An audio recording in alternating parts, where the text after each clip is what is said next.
Yeah. Bam, we're live. Caleb, do I use the... Or is that only for my show? Or for this show too? No. No. Okay, I didn't think so. No thong I song. feel like we should have a specific one for the disc golf shows, just like the post-production companies have.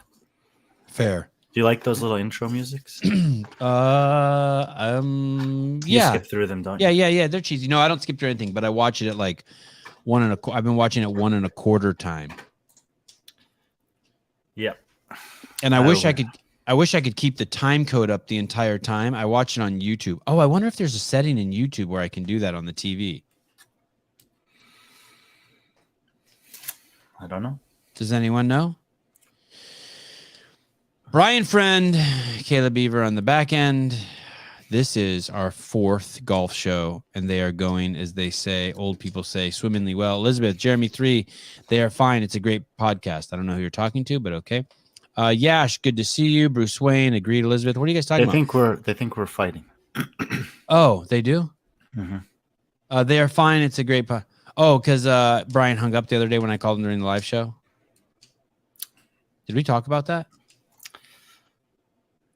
What do you mean? Like if you said, we haven't talked about that. I called you and I said, hey, what's up? You said, hey. I said, hey, I'm live. I'm wondering if we're doing the golf show. And you said, are we really live? And I said, yeah. And then it was like, click. And then you laughed? Yeah, then we partied. I did for a slight second think, oh my God, was he sleeping? We did talk about it. Remember you called me and you're like, oh my God, that was amazing when you hung up on me on the show the other day. Oh, yes. My favorite part. Heimberg absolutely crushed it. Easy, buddy. Easy. He did okay. Let's not ruin it. But I appreciate your passion. Mr. Walters, I heard you loud and clear. Yes, guests. Mike Hawk, Kenny Walters again. Jeremy, I hope you're wrong, as Brian makes a lot of great shows. I think they both realize that they're very important to each other. Brian's athlete connections and Sevi. Oh, people, you guys really do think we're fighting? No, not even in the slightest. Not even a speed bump. But I appreciate if it adds to the interest in the show, we can shake it up a little bit. I'm here for Brian. Thank you, Audrey. Is this the Frisbee stuff again? Tis Paul Scanlon. Good evening, folks. You guys, there is a guy that you're gonna see today, Chris Clemens.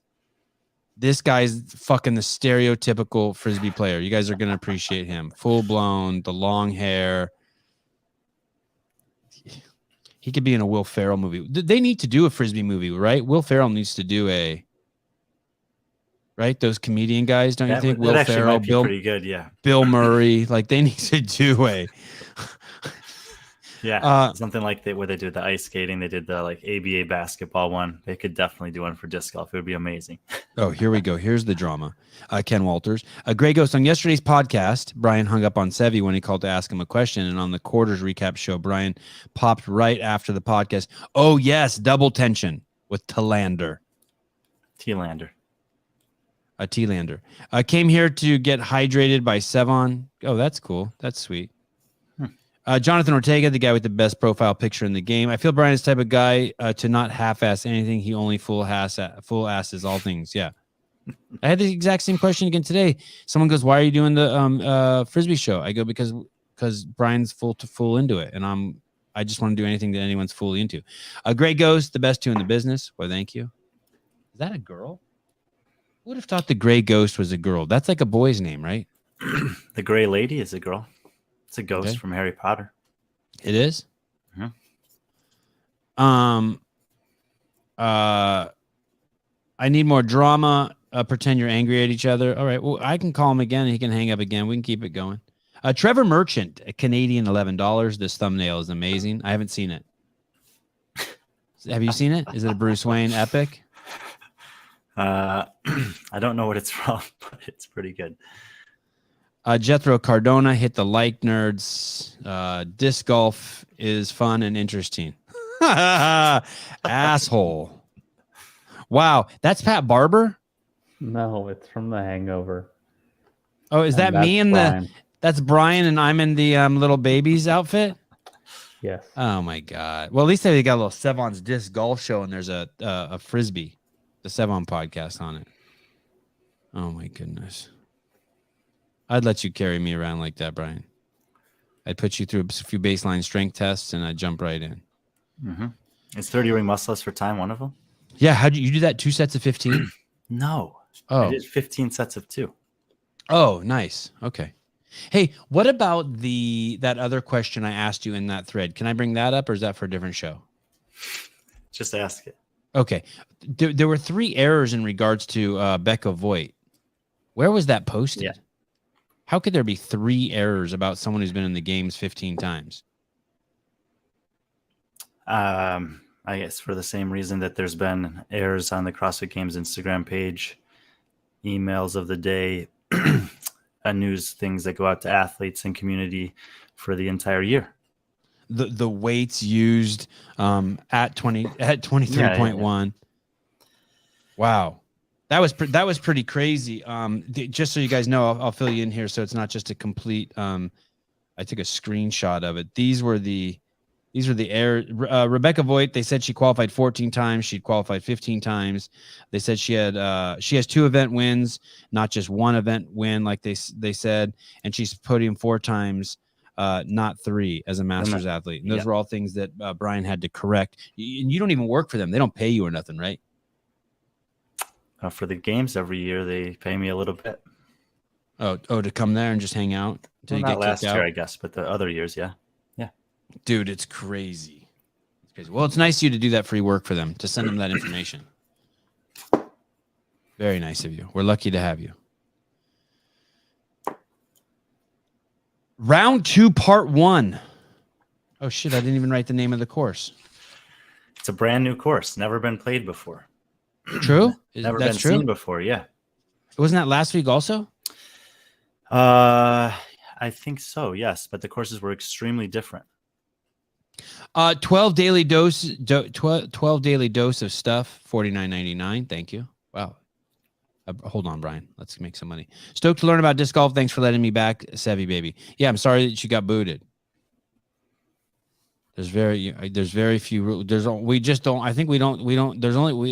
one thing we really don't tolerate. You couldn't possibly have done it in the chat, so I'm not sure. But welcome back.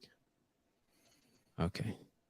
So wasn't last week's course a look at Spiegel's not happy. Wasn't last week's course also the first time that course had been played? Yeah. Yep. Interesting. 2 weeks in a row. And just give me a sort of a thing real quick. So the first 3 shows we covered, first 3 weeks we covered, those were all part of some point system that goes to some championship, but this one we're covering today is not part of that? Yes and no. Okay. So it has a different name, or it's under a different umbrella. So the first 3 we covered were all what they would say are stops on the PDGA Disc Golf Tour, of which there are 16 of those. And those are just like your baseline tournaments. This is the first Silver Series event. There are still points available in the Silver Series event that contribute to the year-long points totals that you need to qualify for the Tour Championships, but they're half as many. So if you usually get 100 for winning a tournament, you only get 50 for winning this tournament. So they still contribute, but half as many points. There's not as many of them throughout the year. I think there's 5 or 6 maybe. And then in a month or so, will come up the first major, and the major are worth 1.5 as many points. So in that example, you would get 150 points if you won. Let me ask you this real quick. Sorry, and I know you answered this. I heard you say it is part of the 16, but is it part of the 16? No, this is. So not I did part hear of it the wrong. 16. Okay, I'm glad I clarified. It's not part of one of the 16. Correct. But how many of these other events are there that contribute points but aren't part of the 16? Is it half as many points? I thought I heard the guy say that. Is a regular half one? as many. So yeah, there's 16, and they culminate in the Disc Golf Pro Tour Championship. That's the 16th one of the Pro Tour stops. That will be in middle of October. Is that championship number 16? Or are there 15 that lead to the 16th? Yeah. Okay. And is that one worth points, or you just have to win that one? You have to have enough points to qualify for that. Okay. And then once you get in, the format for that tournament is different than any of the other tournaments. And there are four Silver Series events also throughout the year. So there's 19, and there's 4 majors. So there's actually 23 points earning potentials before the 24th tournament, which is the Tour Championship. Okay. So there's 16 of these, and then there's another 8. Yeah, we could put up a graphic if you want to see it, what it looks like. Sure. And then Caleb, how I'm much? Share with you a document right now called it's the Fantasy Disc Golf League. But if you just go to the All Tournaments tab, we can see exactly what he's asking. Are you sending that to? Is Caleb on that? I'm sending it to Caleb. Yeah. Okay. So there's 16 of these. How much are these 16 worth each? And then how much is this silver one? Well, if you win, the regular ones are 100. 100's the maximum points you can earn, but then points taper down from there. And this one, the max you can earn is 50. 50, and they taper down from there. Yeah. Okay. Cool. All right. And it was a different production company that I had never seen before that produced this one. Yeah. So the big production companies, Jomez Pro and Gatekeeper Media, will be at all of the big stops. But for these smaller events, there are a lot of other post-production companies that cover disc golf. Actually, if you search around on YouTube, this one's called Central Coast Disc Golf. They've also been for a while. It's your email address. Just so you know, for anyone who's watching from these production companies of these golf shows, if you are watching this, Central Coast Disc used a shot that I haven't seen in any of the other events that I've watched in the previous 3 weeks, and it's a wide shot of a guy on the tee, and it shows about a complete 300 or 400 yards, 300 or 400 feet. And with that wide shot is the first time I ever got a perspective of really how far these guys are throwing it. It's a really wide shot. The guy looks like an ant, and then you see the disc go up in the air. And then when you see that, you're like, oh shit.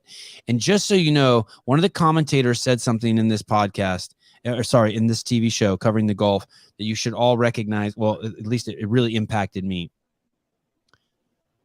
Just the distance that they're throwing these guys were saying could be an Olympic event. Meaning, even if you didn't do golf, even if you didn't have them going towards a basket, if you just line these guys up and just had them throw it as far as they could, people would be blown away. And when I saw these wide shots, and I can really throw a Frisbee far, but when they were showing these wide shots, it was crazy. It was absolutely bonkers. Like I've told you before, I have not been to a pro disc golf tournament, but everyone I know who has been says the same 2 things. You cannot believe how far they throw it, and you cannot believe how hard they putt it. They put it into the basket.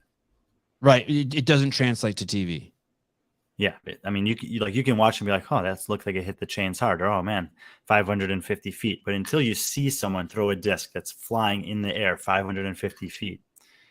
All right. Sorry, Caleb. I don't know what to tell you then. All good. We'll get it next time. Herpes. Yeah. Let's not blow our load this time, Caleb. Let's save something for episode 5. Herpes free since 2003, $4.99. All right, Brian, Mr. Friend. You're such an expert at frolf. I think he means Frisbee golf. Tell me the definitions of these 3 terms. Buttery, Richard, get skinny. What the fuck is that? I think it would have been helpful to have commas where there's supposed to be but I'm guessing that buttery means smooth. Richard, I have no idea. And getting skinny probably means that you're like threading a needle through a tight line of trees. There you go. 12 daily doses. How far do they throw? 100? No, they're throwing 200 yards. You'll see a shot today where a guy throws it 605 feet.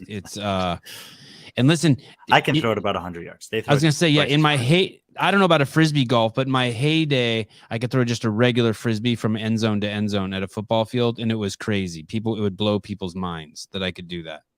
And 2 of those, I kind of need to see it in person. I know it's insane. Well, there's one right in there in Santa Cruz. You can go to it. To a tournament? Yeah. Oh, when is that? What's the date on that? I have to check. Definitely going. I was sitting in the park today on a bench and watching my kids skate like at 100 feet away. It's a weird skate park. It's a big park, but it's not a skate park. It's like one of the oldest skate parks in the world. It's called Derby. I don't know if you want to bring it up, Caleb. You don't have to, but it's a trip. Oh, Masters Series Santa Cruz Masters Cup presented by Innova Discs, May 13th to the 15th. Yep. Oh, it's a Silver Series event as well. There you go. Oh, I should. Oh, well, let's read out to Matt. I'm going to write that guy's name down and look him up on Instagram and try to get him on to promote. Maybe I should come out there for that one. We'll go cover it from the course. Oh, that would be crazy. That would be awesome. Okay, so I'm sitting on this park bench and I'm looking at this like just piece of concrete that flows through the grass, and it's a crazy old school skate spot, and a cop walks up to me.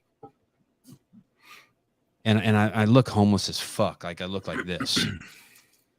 And I'm on the phone with Haley, and I said, hey, and he doesn't know. Yeah, that's it right there. And I'm sitting on a bench that's that way, probably like 100 feet, 200 feet. And the cop walks up to me, and I'm on the phone with Haley, and I say to Haley, I'm like, hey, I'm leaving now. And the cop thinks I'm saying that to him. Hey, I'm leaving now. And he goes, you don't have to. You're fine. You're fine, Sevan. I'm like, oh, what? And I was like, I wasn't talking to you. And he's like, oh, he thought, like I was talking to my wife as you walked up. He's like, oh, I'm like, how do you know my name? He's like, dude, huge fan of the podcast. Yeah. Like, cool. All right. Good to go. He's like, I'm listening to it right now. That would have been great. Him getting arrested again. Okay. What's the name of the course, Brian, that we're at? It's a shame I don't have that. It's a strange name for the course, but I can't even remember what they called it. Like oh shit. Well, the title of the title of this tournament was pretty dumb. It was so long. It was like the 28th annual Innova Open at Texas State Championships, but the course name Brock Park. That's the word I couldn't think of. A new course, Brock Park. Okay, Brock Park. And was it an old public golf course? Is that what it is? It's an old public golf course. Yeah. And they just built a disc golf course on it, and they actually built two disc golf courses, one for the men and one for the women. So the women played mostly different holes than the guys. Is that normal? They usually have the same baskets or tee pads, and sometimes both, but often, there's maybe you have the same hole, but the men is a par 3 and the women's a par 4. Or you'll have 2 tee pads, a long and a short, and the men will play from the long and the women will play from a short. Or 2 baskets, and the men will play to the long and the women will play to the short. Hey, is there a common distance, like 85% of the length of the field or something? Like they'd remove 15% of the distance. So if it's 1,000-foot men's course, they make it 850 for the women, and then just keep the par the same, 850 par 5. Not necessarily, not a uniform number, no. And then we get into we're going to do a whole show on that later, Mooney. What is a woman? But totally fair question. Okay. Yeah, so the men's are the blue, the women's are the pink. And this property is massive. Like that bridge in the middle, I think it's like 350 feet long. Yeah, they set up some beautiful shots with that bridge in there. A lot of people at the event, like 400 people. Yeah, it looked well attended. And you can see here that there's some really long holes. This is a bomber's course. You got to be able to throw it far. But they put up out of bounds everywhere. So you also have to be accurate. Okay, guys, as you know, all of these events by now, you've probably figured out they are 3 rounds, meaning all the players. Not always 3 rounds, just the ones we've been doing recently are. Okay, take 2. As you guys know, all the events we've been covering up to this point have been 3 rounds. This one is actually different. The first one we did was 4 rounds. Oh, son of a bitch. Okay, guys, listen. This event is 3 rounds, and 3 rounds means that all the players will play 18 holes, and they all play the 18 holes in groups of 4, and then they rest, and then they play all the holes in groups of 4. 18 holes and they rest, and then they have the final day. And each of those days is called round 1, round 2, and round 3. And it's on 3 separate days. They play the front 9 and then the back 9. So it's holes 1 through 9 and then holes 10 through 18. So we're going to start and skip straight up to day 2 like we have every time. Is that part true? Yeah. Day 1 was pretty cold day, some wind, and we'll see the 4 guys we're going to watch now are the 4 guys that shot the best on that day. And humidity day 2 was a perfect day as opposed to the first day that Brian was talking about being a cold day. Humidity, not a factor, a perfect day for golf. And we start on hole 1. Brian is the king of extortion. Don't mess with his airtime again, Sevan. I don't know what that means, but okay. Extra sloppy question. They don't do staggered starts. No, it's not like a shotgun start. So a lot of times the course designers have a specific, it's like the course is telling a story. So they want you to start at a certain point, go through a stretch of holes, and end at a certain point. So everyone starts at 1 and finishes at 18. The tee times start early in the morning. The women almost always play first and start between 7 or 8 a.m. And the men usually finish when basically close to sunset. And so a round of the tournament usually lasts all day, from the first women's group that tees off to the last men's group that finishes. And is this last card does it always go last? Yeah. The best guys featured card or the lead card always goes last. Yes. For the men. Okay. And there's 2 terms you'll hear. This is the, like Brian said, the lead card. And then sometimes there'll be what's called the chase card, and they're both filmed. And so today and last week we covered the chase card. This week we're just covering the lead card. So, you know. All right. Part of that is because this tournament it's not one of those made in 16 stops. So not all the best players played in this. There are still tons of good players that played. Currently the best player in the world played in it. And so we'll get to see a couple of guys that have been close, or even that have done well but haven't made it onto the coverage in the other tournaments. So it's nice we can learn a few more characters in the story. In the last 2 weeks, Brian pointed out to us, were the closest to I don't know what you call them, tournaments. What do you call these things? Tournaments in the history of the sport. So they had back-to-back weeks with just tons of dudes within striking distance of the podium the entire 3 days. So keep that in mind. I actually was watching one of Simon Lazat's blogs this week, and he said, in the middle of that last round, I was in 40th place, and I finished in 2nd because it was that tight. Wow. He shot really well on the back 9 and moved from 40th all the way up to 2nd overall. It's insane. Like that's unheard of. Crazy. Okay. 340. I want to introduce you to a new guy. This guy has the nicest body of any of the players we've covered to date. Sevan, we have a very, very important person in the chat. He shares my last name. I'm looking. Oh, Kevin friend. Brian, can you show the woman on lead or chase card at Waco? He's talking about the woman that missed all those putts from close range that we covered last time, and that's my brother, by the way. Oh, Kevin, hi. Oh yeah, what happened? What happened? That's the best woman in the world. They say that she's the best at throwing the disc, so she's got great accuracy, great distance, but her putting is atrocious at times. You guys, this looked like it looked ridiculous. Do we still have that anywhere, Caleb? Okay. I'm sure we do. Okay. The guy you're looking at, his name is Ezra Adderhold. It almost sounds like a trick name that someone would use in the side. Ezra Adderhold. Adderhold. Better. Hadn't seen him before. Buff, tucks his shirt in, wears his pants a little too tight, letting the ladies know he's got a great body. He is here in the lead card.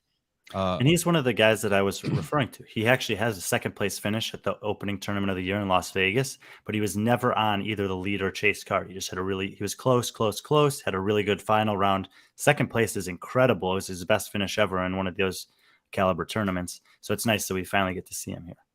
And the guys you're going to see on this round 2, part 1, Ezra Adderhold, Kyle Klein, Calvin, Vinny, Heimberg, and Joel Freeman. Those are the 4 cats that we're going to be following. It may be worth noting that Calvin Heimberg had the hot round, or the best round, in round 1. So he's coming in as a leader starting the day. -10. -10. Meaning in the first round, he shot 10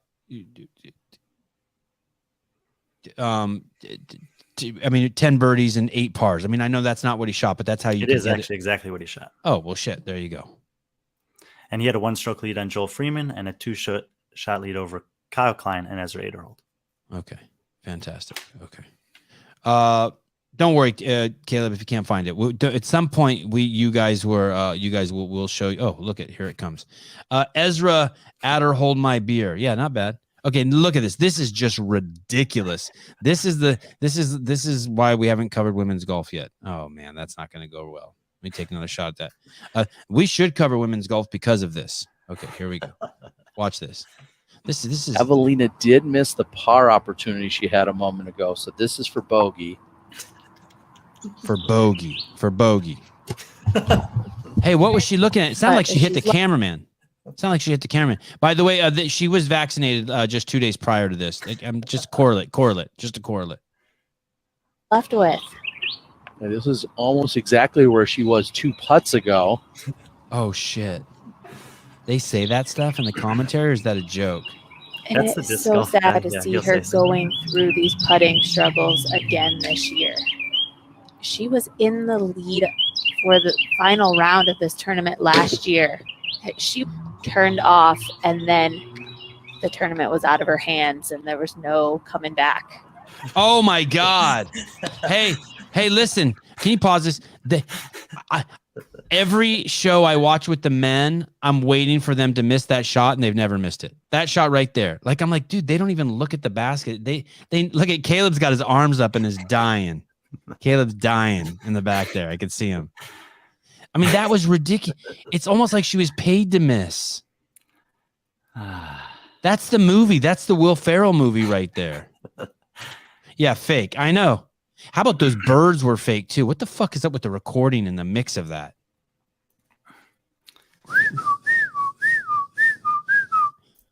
Jethro Cardona trying to relate. This was Lauren Fisher on the P bars.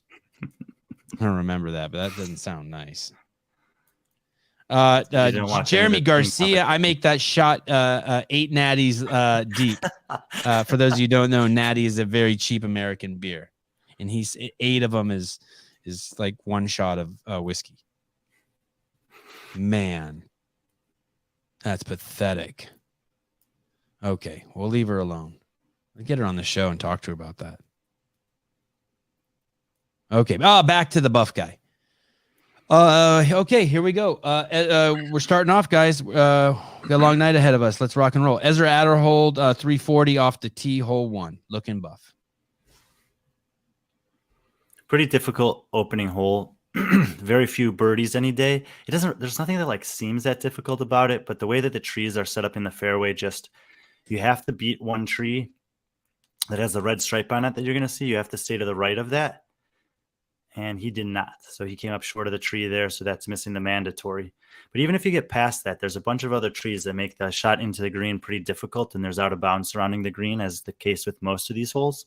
So I think there was like 2 to 5 birdies every day on this hole. 430. Kyle goes for a shot. This. So pay attention here. This is this guy's. Is this the shot? Just massive spike hyzer. He's going over out of bounds the entire time, basically, and he spikes it in there 20, 30 feet away. Oh, okay. I had that wrong then. I said hits a tree and it cost him shot 2. Oh, Yeah, no. he actually hit a tree. Sorry. He hit a tree on that shot before that was out of bounds, and it bounced his disc back in bounds. And then he threw it up from there. You're right. Sorry. Thank you. My notes are all jacked up. Go back to 430. I wanted to ask you about this here real quick. I think there was a question here. Sorry. Okay. Okay. That's what it was. Simply what it was. What Brian is saying is that in his first shot, Kyle hit that tree and then it bounced back in. That's legit. If you hit a tree that's out of bounds and your ball bounces back in, your disc bounces back in, you're good to go. You don't get it out of bounds. Yeah, it's wherever your disc comes to rest. If it's in bounds, it's good, no matter what happened before that. How did you remember that? Remember, we rehearsed all of these 17 times before? Right. 520, Heimberg, Calvin, Vinny. This is the guy that Brian referred to as the best in the biz right now. So this is an awesome drive, and you see even here he has this tight tunnel to navigate, low ceiling, and it's still pretty far. So he doesn't get it all the way to the pin, and that's why there were so few birdies on the day. And then 604, Heimberg going for the putt.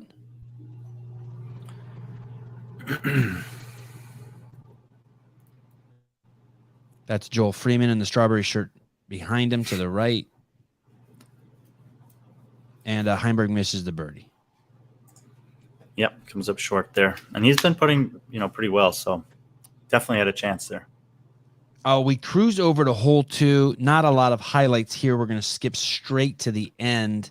Kyle Klein. How old is Kyle Klein? One of my other buddies I play disc golf with is in the chat now. Holy Tim cow. Hartwick. What's up, Tim? Mr. Hartwick, hi. How are you? Welcome to the show. You guys are making me nervous. Chill. Everyone chill. And he's a massive Calvin Heimberg fan. Oh, yeah. Look at people are already busting nuts on us. Look at Aaron Felipe. Sevan's going to lose it when Calvin does the basketball shot. Holy crap. Okay. Kyle Klein. How old is this cat, Brian? Kyle's like 22 or 3, maybe. Okay. Definitely not a CrossFitter.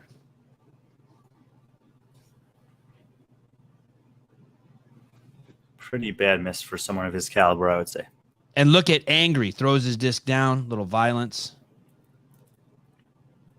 Kyle's got to get his shit together. Hole three, people. We're cruising along. 1250. Heimberg for his second throw.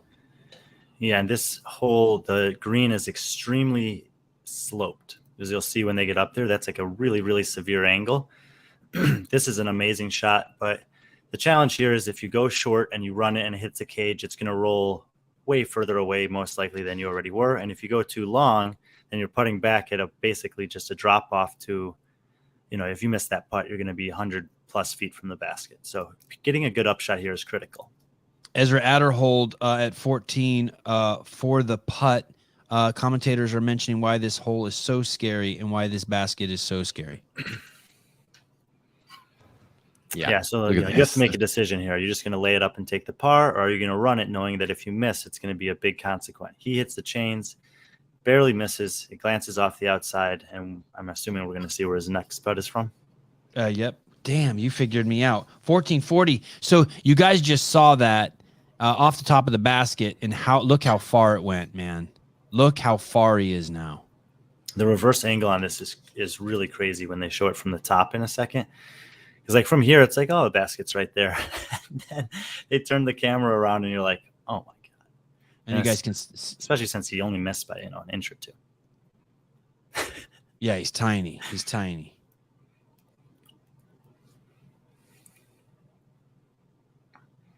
And like, that was honestly risky because if that hits the pole, it could just get up on edge and run back down the hill again. If you guys are wondering also why Caleb pauses, we can never play more than 7 seconds or else, would potentially just run into issues. Hopefully after a while, these guys will just let us just run with their shit when they realize we're promoting it. 15 minutes. This is your first look at Mr. Strawberry Man, Joel Freeman. Joel's probably one of the best 10 or 12 players in the world, but he doesn't get necessarily as much credit or recognition as a lot of the other guys do. And he does like to wear some pretty colorful outfits. Off the top of the basket, but didn't get a bad roll. 15-59. This is a replay. I think. Yeah, this is the slow-mo. Back it up like 2 seconds, yeah.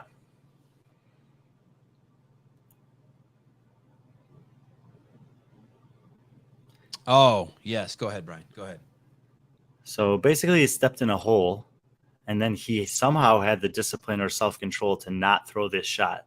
And the commentators talked about this on the live and also on the post-production is like, this is just ridiculous. Like the disc has to come out of your hand there. And in fact, when I asked Calvin about it, he's like, I'm not even sure how I held on to that. But the course is in Houston, and it has areas of the course that have a little bit uneven footing because it's crawfish season. And the crawfish push these little pieces of dirt up that they call chimneys and make for some uneven footing on parts of the course. There are a few holes, some of the longer holes, that the athletes were actually trying to, or the golfers are actually trying to lay up short of the areas that the crawfish were really prevalent in. Is that Napoleon Dynamite running? So is that's a great one. Was that on hole 3? That was just prior to that hole? I think it was prior to the shot that we showed that he threw. Like he was going to throw. He had a bad footing, didn't throw, and then he reset and threw it right up there under the basket. Timothy Hartwick, those crawfish chimneys almost took my guy out. So this is like marshland. You're saying that basically crawfish are crawling out of creeks and laying eggs in like soft dirt around there. Yeah, there's just some uneven footing, and the crawfish were causing some of it, yes. Problems we don't have in California. Hole 4. 17-20. This is a long shot. This is about 20 seconds. I'm not sure how Caleb's going to show us this. Maybe it'll be 30 seconds. But this is an aerial of hole 4, which really will give you a great perspective on just how difficult it is what these guys are doing here. This is off the tee.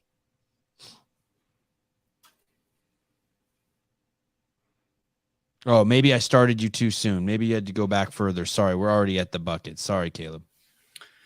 Yeah, this is it's a 400-foot shot, but you have to get it, it's not just a straight line. Like you have to throw it out at those trees and then have it finish left, or you have to take a more aggressive line over the left set of trees. But if you do that, it's a really tight angle. And it's like if you go left early, then it's out of bounds. So it's a pretty specific line. You have to throw it much more than 400 feet. It's slightly uphill. It probably plays more like 480 feet. And those trees on the right side can knock your disc down. So pretty demanding shot here. Hey, so you can't see that basket from the tee? No. Okay. 18, Joel Freeman from the tee. Our strawberry guy with the strawberry shirt. Yeah, and like I said, he's an underrated player in general. And one of the things that people underrate for him is just his distance. He can throw it just about as far as many of the guys, but they don't often talk about it. And here he threw a line drive, basically got a nice skip, and he's deep of the basket.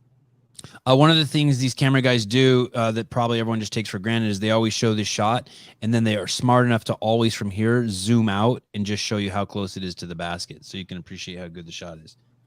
A nuance that's vital to the appreciation of the event. 1836, Ezra Adderhold, wearing a medium shirt off the tee. Yeah, and he is well known for his distance. Throws it very far. The tournament he got second place in was in Vegas, which is also a really long course. This is pretty tight, but he clears the corner, and that's about as good as you're going to see. Almost a hole in one. Yeah, probably about 5 feet short. Joel Freeman takes the lead in this hole. Calvin with a bogey. So Calvin did what the one mistake you can't really afford to do here is he came in early and went out of bounds. He had to go play to the drop zone, which is that blue sign in the distance back there, and it's almost impossible to make it. So he just had to lay up from there and take the 4. Hole 5, we will go straight to the putt at 22. Calvin Klein going for Kyle Klein. Yeah, that's what I said. Kyle Klein going for a monster putt. Yeah, so this is another basket where the landing zone is very specific. If you go past the pin, it just kind of tapers off, and I even think there's some out of bounds back there. So to get this to land short and stay like this does is it's incredibly difficult and touchy. It's not the longest hole, but it's a very specific distance control. And that wasn't Kyle Klein. That was Heimberg. It looked like maybe from second shot or off the tee. What I wanted to show you was Kyle Klein doing a big putt. Maybe it comes right after this. Yeah, probably. And it's par 3. So that was Calvin's tee shot, and he's in a range we would expect him to make birdie from. Here's Kyle, and this is a very risky putt. Oh, man, that's such a good putt. If he misses that, it's going out of bounds deep, and he's going to take a 5 on the hole. But he hits it in the center of the chains, high in the basket, and it falls in. That's brick. Oh, it falls out. It's close. Hit the chains, though, right? Yeah, hit the chains. So this is about as good of a miss as you thought. I thought he made this. 22-20.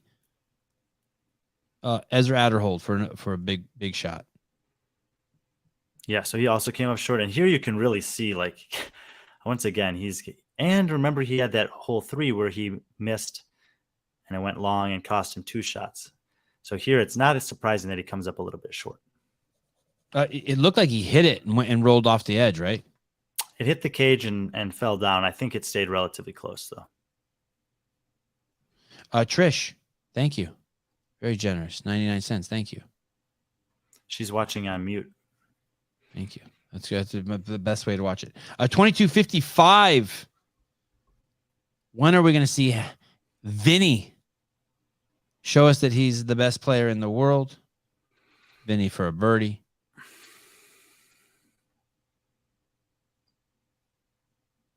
Pretty good birdie to pick up here.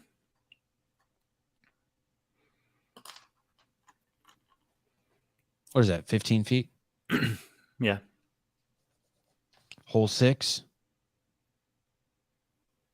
Vinny and Joel tied at -12 for first place. 25.05, Joel Freeman off the tee. And You really, can't- it was just now that one bogey that Calvin had that let Joel back into it. Now look at that tee, guys. We'll go back and look at that one more time. Can we look at that one more time? What are these guys looking at? We're going to put you in this hole, and then somewhere outside there's a basket, and you guys got to just aim towards it. Yeah, so they all get there on Monday or Tuesday and play a couple practice runs ahead of time just to kind of figure out, especially on a new course, what shots they want to throw, where are the landing zones on blind tee shots.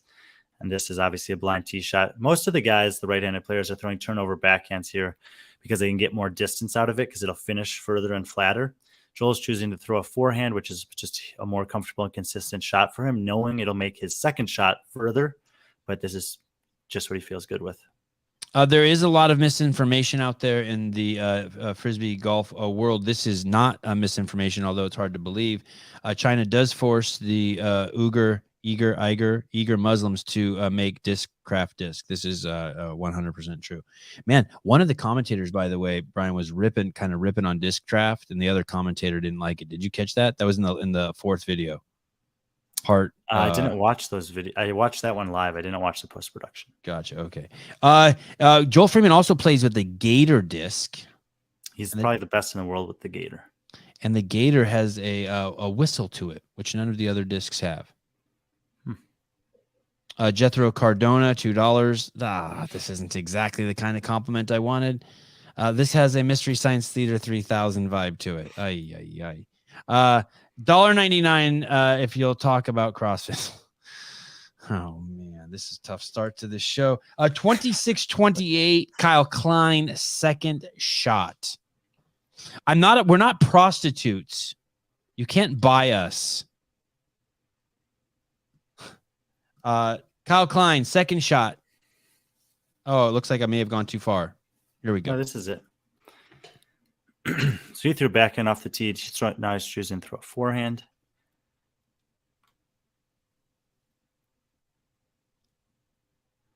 Pretty tight green here. Basically an amazing shot. Perfect Beautiful shot. 27-20, Ezra Adderhold from the bushes. And I hear, for 27-20, Ezra Adderhold from the bush. Yeah, he's not very far here, but obviously it's a little uncomfortable or untraditional. But we've talked about in the past that these guys are pretty good at making those, straddle out from a knee when they're not too far away. Also, I think this was the first hole where Kyle Klein gets a birdie. He's not having a great. Yeah, look at him. Those gray marks down at the bottom are all pars, and homeboy gets his first birdie. Magnus. And just to put in perspective, by that point, Calvin had made 3 birdies. Joel had made 4 birdies. So he's fallen behind the pace. Magnus Holmgren, 25 billion pesos from Mexico, just for Brian being happy. Thank you. Mason Mitchell, $1.99 for CrossFit. Shut it. Shut your. Jeremy Garcia, $2. I'm giving these golf shows the college try. I don't know what that means, but thank you. Yeah, Magnus. Yeah, tell him. Magnus, shut your mouth. Oh, no. Magnus is cool. Magnus gave money. He can do what he wants. What are you talking about? Easy, Trish. Hole 7. Calvin Heimberg, the man you're staring at right now, and Joel Freeman are both tied for first place at the tournament. We are almost at the halfway point for the entire tournament. They are at minus 13, 28.50. Vinny, by the way, Vinny, Calvin, and Heimberg are all the same person. You guys getting that? This is Vinny. 28.50, Vinny from the tee.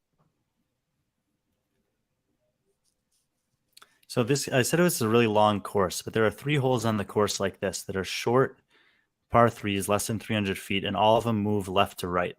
So the natural left to right moving shot for a right-handed player is a forehand, but most of these guys are throwing backhand here. It just fits the gap better, and that means that they're decent shots for left-handed players on the backhand. And we'll see in the final round that a left-hand player makes the lead card. I think that in general, this course played pretty well for the lefty. As Mr. Beaver was pointing out to you guys with his arrow, Vinny hits a tree dead center, 29-17. Joel. And that tree collected a lot of discs throughout the days.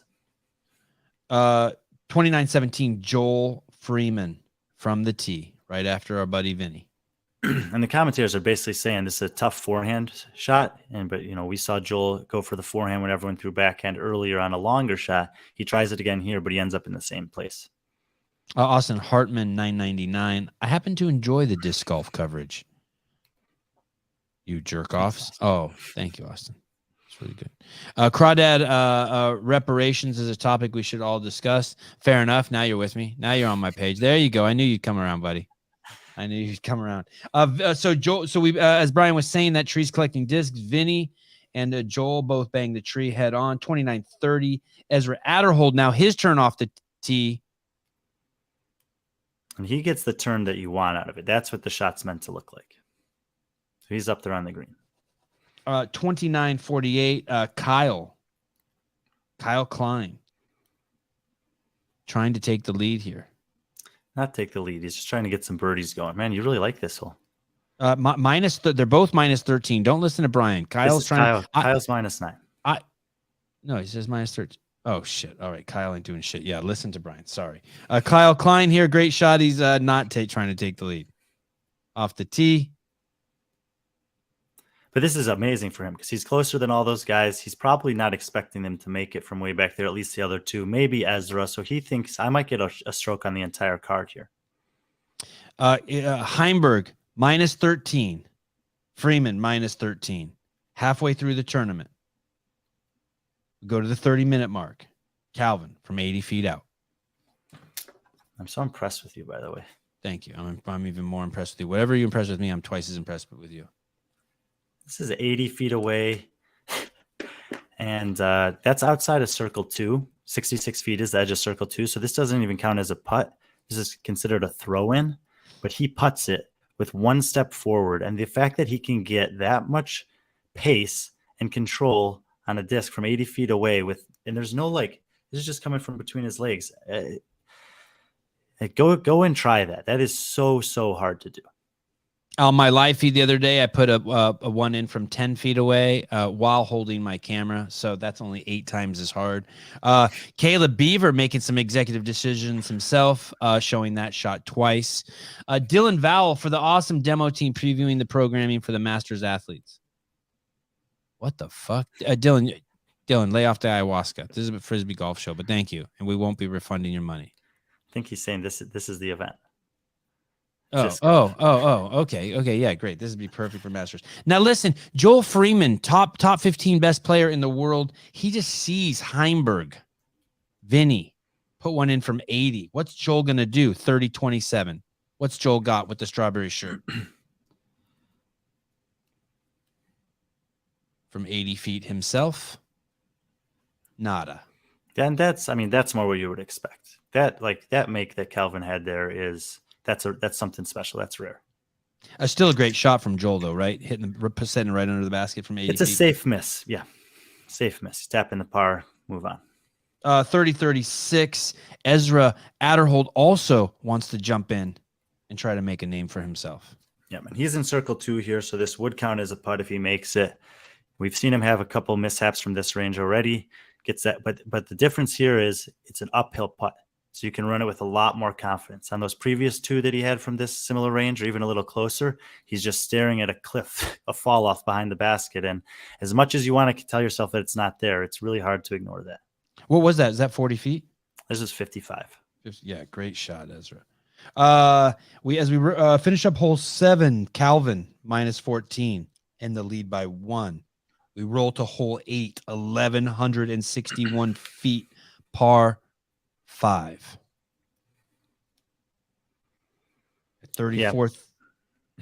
Longest hole in the course, and this is the one that does have some sketchy footing. You guys can kind of see there. This is actually a good shot of it. The brown and the sand there on the left. So this is the type of thing that players would take note of in the practice rounds, and they would, they're trying to throw it far, but they're still trying to maybe avoid these areas.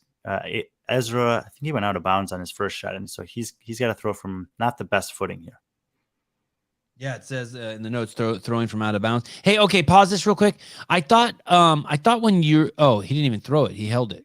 I thought when you went out of bounds, like you got to come in 3 feet. Why is he still throwing from out of bounds? He's going to end up throwing from inbounds. He did take 3 steps in and put his little marker down on the ground. So when he steps up to the disc here, where he'll be about 3 feet inbounds. Oh, okay. Have you ever seen anyone get in trouble for going too far, stepping over? Seen anyone like get called out on that?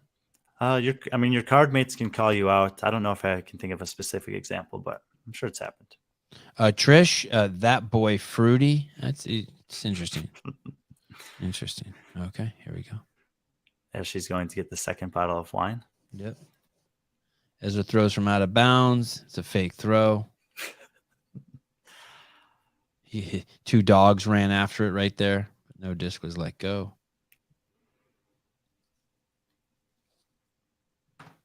Hits a tree. Comes up short. Struggling on this hole. 36-25, Joel Freeman on the par 5, 1,161 feet from behind the bush. Yeah, he's pinched up against a tree, and this snap forehand that he throws here with a little bit of turnover and finish, he's one of the best in the world at this shot. That is such a hard shot considering where he had to throw that disc from, and he didn't really get much of a follow through. 36-59, Kyle Klein drives to the basket.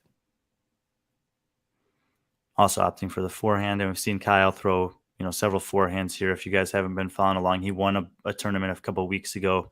He's playing great, and he's a good two-way player. He throws the forehand and the backhand very well. That's parked. Dylan Vowell loved the content, and Brian just tried to make a joke, win some, lose most. I'll shut up now. He got your joke. It's just me. I'm old. We were just talking with someone about that today. I don't even get any of the jokes anymore. I've reached that. I'm 51. I don't know what's wrong with me anymore. 37-29. Did we just do that? No. 37-29, a follow-up from Ezra Adderhold. He attempts a 50-foot putt after we just saw him make one. Yeah, and he needs this to save par. He's had a pretty rough hole up to this point, and he does get it. And basically what they talk about here is one of the, this is the thing that separates the winners from the losers on the Disc Golf Pro Tour, is when, can you make the putts from 25 to 50 feet when the pressure's on? And so Ezra's got 2 in a row here. 37-48, Calvin will try to make a big putt for himself. Yeah, nowhere near 80 feet long, but that's into a headwind. And, for someone like Kyle, when he's gotten off to such a slow start and he's watching Calvin play, every one of these outside of circle 1 putts that Calvin makes is just like, damn, this guy's going to be hard to beat. 38-10, Joel Freeman. So it should be a routine putt for these guys, but he needs it to keep pace. Calvin's at this point, this is hole number 8. Calvin's birdied hole 5, 6, 7, and 8. And Joel, he got 2 pars and 2 birdies on those holes. So he's not happy about the 2 pars he needed to make that to keep up. And at this point, are they feeling that Calvin's onto something?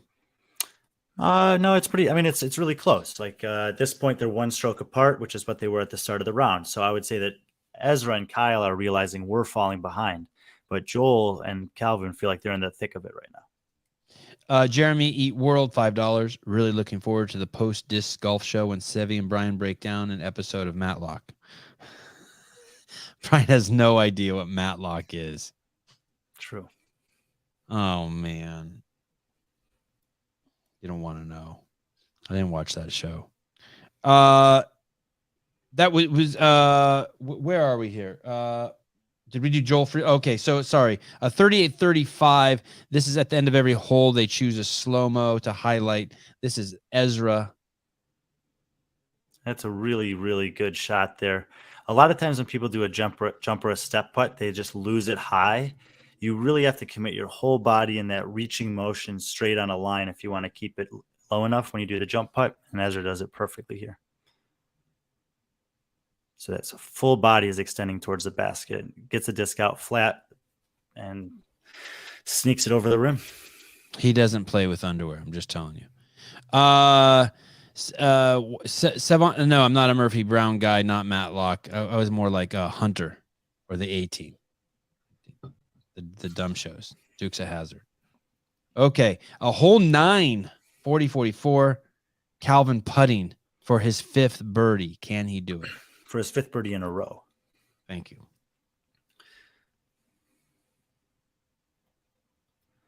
Ooh. Yeah, 5th birdie in a row, and has 7 birdies on the front 9. He had the par on 4, the bogey on, or the par on 1, the bogey on 4, birdied everything else. Okay. So that's the front 9. Calvin doing well. When the show started, they were talking about him as being the best player in the world, maybe right now, that he's hot. He won of the first 3 events this year, he won 1 or 2? He won 1. He had a 3rd place. He might have had 2 3rd places. Yeah, but all in the top 10 for sure. Which is pretty amazing, right? What's yeah, the most I mean, anyone's won in a year? Oh, I'm not sure, but you have to keep in mind that like what you said about the last 2 tournaments. Like this is a very, very dense, stacked field of competitors. So to be the guy that's consistently elevating to the top when there's so many players in the mix week in and week out is what's separating him from everyone else right now. All right. Round 2, part 2. So this is holes 10 through 18, same day, right? How long is the break they took between hole 9 and hole 10? No longer or shorter than any other, just the walk from the basket to the tee pad. Okay, great. So it's just the video's broken into 2, but they don't take a break. They don't like mom doesn't come out with a cooler and orange slices. No. Okay. Hole 10, par 4, 135. Calvin off the tee.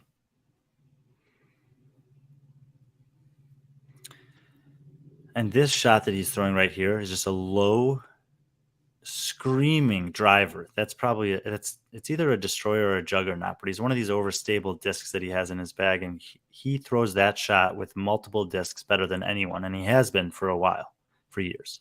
510 feet, almost hits a line judge. 3. And this is a 720-foot hole. You know, when you're able to take 510 feet off in the first throw, the pros basically they just assume anything inside 250 feet, I can get it up and down for birdie. So he's putting himself like there are people who can get birdies on this hole throwing 350 or 360. But when you're able to give yourself a second shot that's only 200 feet in on a 700+ foot hole, massive advantage. 350. Kyle Klein for the putt. Hole 10, par 4. Yeah, this is far. I don't even think this is a putt. He might be outside circle 2 also. But he was out of bounds prior to this. And nowhere near. Doesn't even wait for it to land. Just turns around and points his ass at the basket. No, and this is what I'm talking about, that jump putt. If you don't get it coming out flat, then it goes high and you lose it out to the left and you're nowhere near making it. 419. Joel Freeman for the putt in the strawberry shirt. And he needs it. You know, Calvin is playing great. Joel cannot afford to lose another shot. I was texting. I looked away. Did he shoot?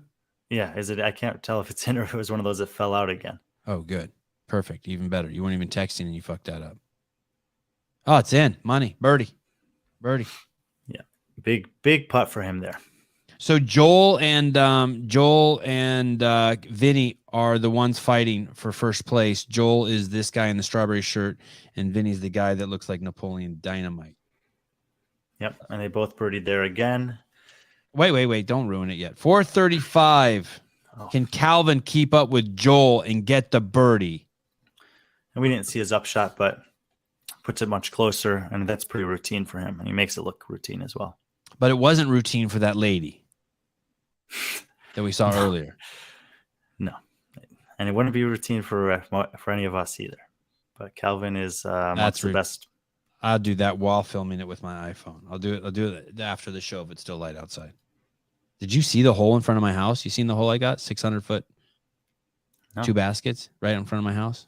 And you should watch more of my live content. 510. Joel switched his style from nose down to nose up when he putts. I didn't even believe that. The commentator said like 3 times. I'm like, no one does that and changes style. They said from last year he's changed his putting style. We're gonna see a slow-mo of it. Yeah, so and we'd have to watch, comparatively to one from last year. But what I think is I think that these guys are learning different putts so that they can use them in different scenarios. So we see the straddle putt. I can straddle putt, but it's not my best putt. But there was a period of time where I just practiced the straddle putt a lot, so that when I needed it, I was comfortable doing it. So he might be just working on the nose up putt to like make it a more finely tuned part of his arsenal. But still, depending on the wind and the distance, he might switch between the two. I'm not really sure. Yeah, that was a nose down. Yeah, and it's there's not a ton of wind, but putting into a headwind with the nose up is going to have a very different effect than with the nose down. Nick Schroeder. Did we talk about Brian hanging up on you? I can't remember. Did we talk about that? Yes. Oh, okay. Hole 11, 629. The only golf man in the business with an OnlyFans page, Ezra Adderhold. Brian will tell you how much I hate this throw, especially off the tee. I want to vomit. It's a tough hole. Let's see what he does. It's a tough hole. And one of the options here is the roller, which he tries, but he turns it too aggressively and it goes out of bounds. Now, the reason why they're trying a roller on this hole is because pretty far away from the basket off the tee shot, there's a low ceiling. And so we mentioned that Calvin is the best in the world at throwing those low line drives with really fast discs. But if you're not Calvin Heimberg, then to get it all the way through there at the angle that you want is really challenging, and still to get enough distance, because that other hole was 720 feet par 4. This one's 110 feet further than that. So you really got to get enough distance off the tee. And for most players, the roller is the option they feel the best with. However, it's out of bounds. There's out of bounds all over this course. So you have to get it on the right angle. And especially, I think, with the ground being a little bit unpredictable, you're putting some of the result into a situation that's somewhat out of your hands. Hey, look where Caleb's frozen this shot. Look at that position. Yeah. Oh. Those guys. So he throws the roller. You see where it goes out of bounds, and there's a bench over there. Can you play that out a little bit one more time, Caleb? What are the odds? And then maybe freeze it as it gets to those guys on the bench. Right, those guys. What are the odds those guys are smoking weed? Pretty good. Yeah, pretty good. Okay. 750. Ezra with his second shot. He went from a roller to second throw, third shot. Oh, okay. Oh, because it went out of bounds and he took a penalty? Okay. Yep.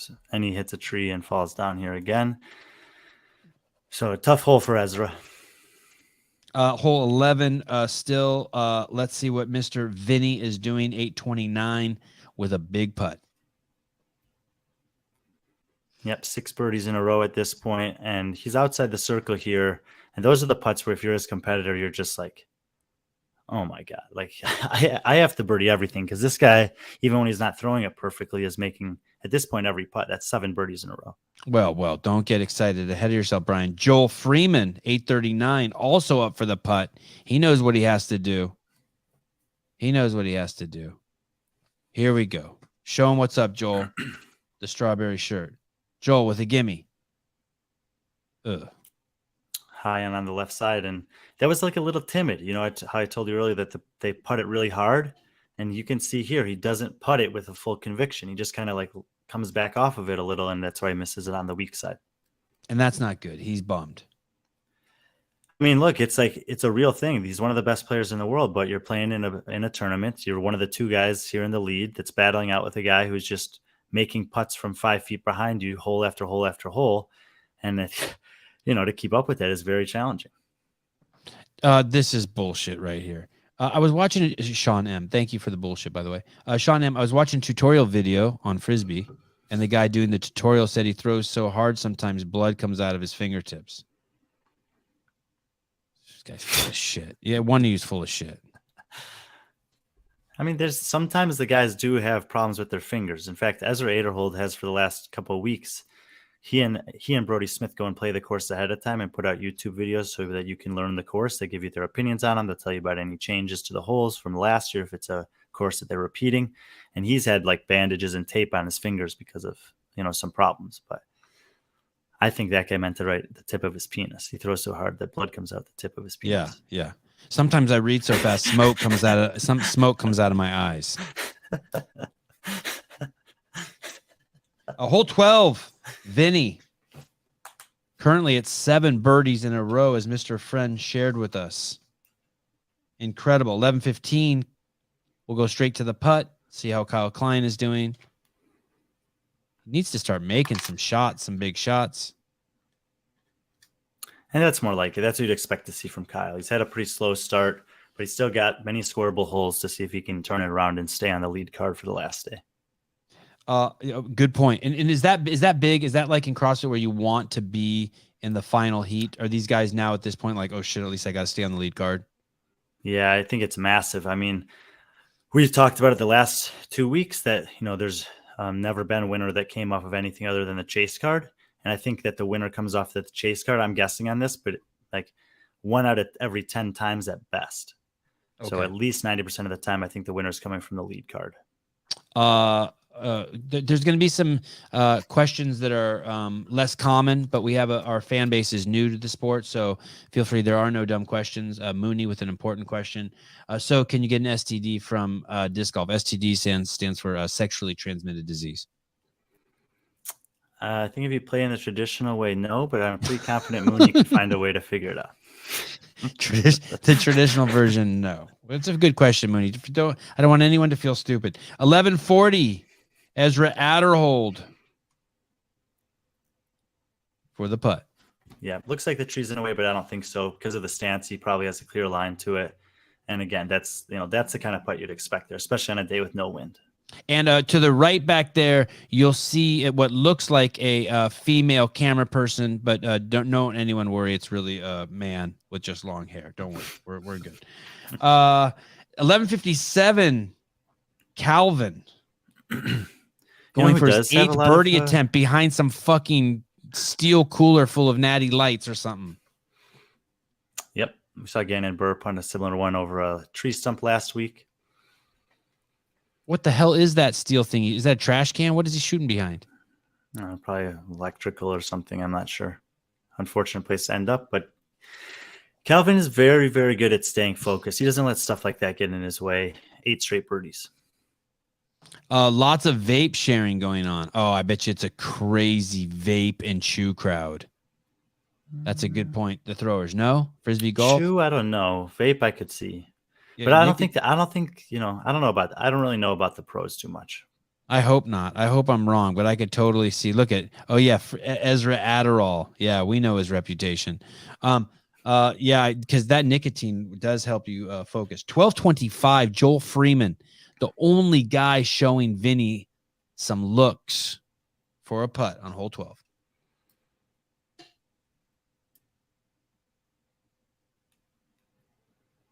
Yep, drops it in. That's what you would expect from him. Needed. He's trying to stay in the race, right? Has to. I mean, Calvin's looking lethal. I mean, he hasn't missed in 8 holes during that stretch.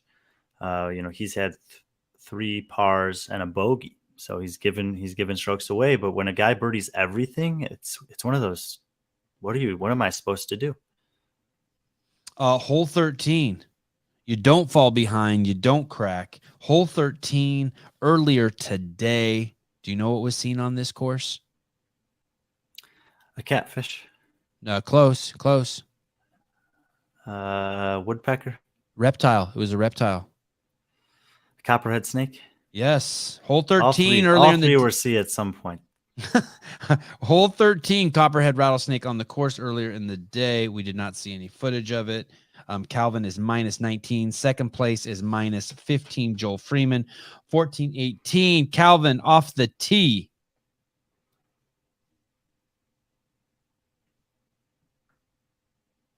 This is another one of those short holes that has that turning left to right, and Calvin overturns it. He's in the thick bushes there, and the rough gets pretty thick close to the basket. Any poison oak? Possibly. These guys do get poison ivy, poison oak occasionally playing. 1450, Kyle Klein off the tee.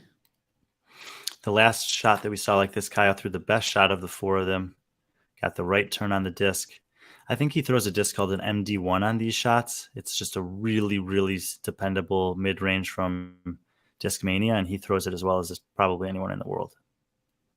Jeff Birchfield doing some fact checking. There is no copperhead rattlesnake. Oh shit! Here we go. Fuck you. Hold on. Stand by. I'm not letting that slide. I sort of view myself as a reptile aficionado. Rattlesnake, copperhead rattlesnake. Oh shit. Is the copperhead a rattlesnake? The primary most obvious difference between them is that a rattlesnake has a rattle at the end of its tail, what the copperhead doesn't. My God. I am a jackass. No rattle. Jeffrey Birchfield for the win. He got an education. He teaches the sciences at a high level in the college. Fine. Dick. You could have texted me on the side. You got my phone number. You could have texted me. Stick to the insects. You could have texted me and I could have corrected myself. You don't have to call me out. Kyle Klein off the tee, 1450. Did we watch that? Got distracted. Okay. 1540, Vinny from the bushes trying to keep his birdie streak alive. Yeah, and he messed around with trying to find a different angle to throw this for a long time, and it's really difficult to turn your wrist over enough on a shot like this. We'll see if he's able to do it. He turned it over so much that three guys in the galley proposed to him. That's the expected miss right there. It was a flipped wrist joke. Hole 14. By the way, Calvin did not get the birdie there. The streak is over, but he's still minus 19 and leading. Hole 14, 1920. This is Calvin's second shot from the bushes. Doesn't look like he's in the bushes. No. This is a par 4. This is a second shot from the fairway. Great. This is a great drive. He's a perfect angle into the pin. This is just a straight shot, 300 feet. Oh, right. And it doesn't say from the bushes. I need to learn how to read. I'm getting excited. And you can just see that it just turns over again. So now he's had that tee shot on the last hole and this one where both shots turn over off to the right, and he's in the thick bushes for the second hole in a row. Hole 14, Vinny just throws his second shot into the bushes. Very aggressive throw. I'm about 12 million calories into the assault bike right now. 2014, Calvin for the putt. Now listen up. Everyone put your drinks down and pay the fuck attention. You're not going to see this again maybe this year. Just pay attention here, everyone.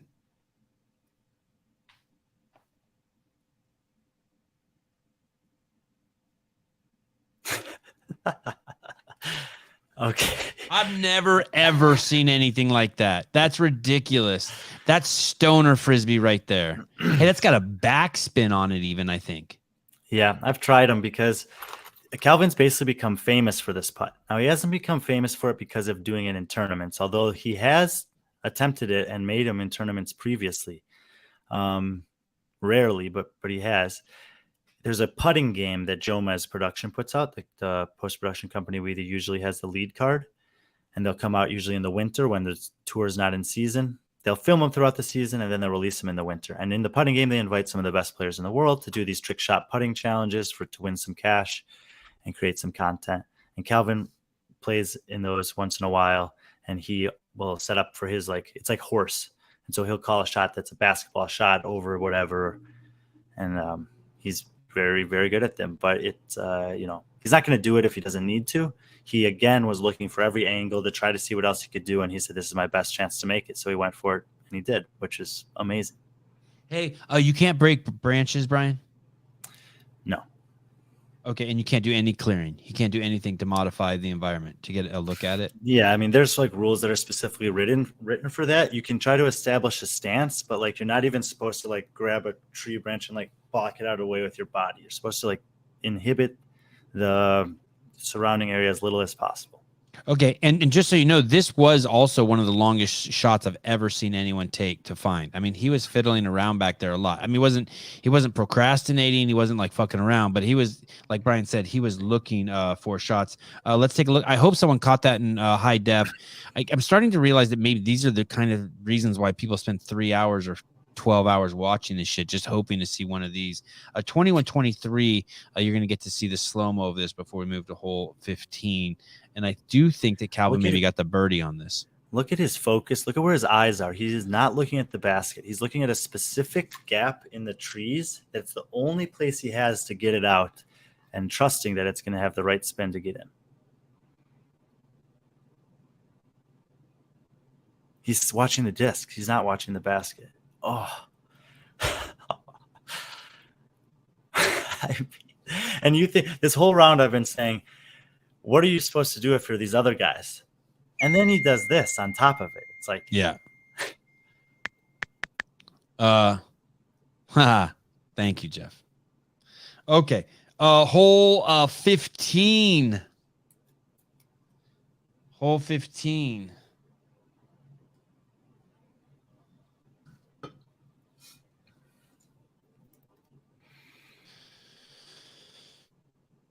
$400 people in the audience. 2205. Kyle Klein off the tee.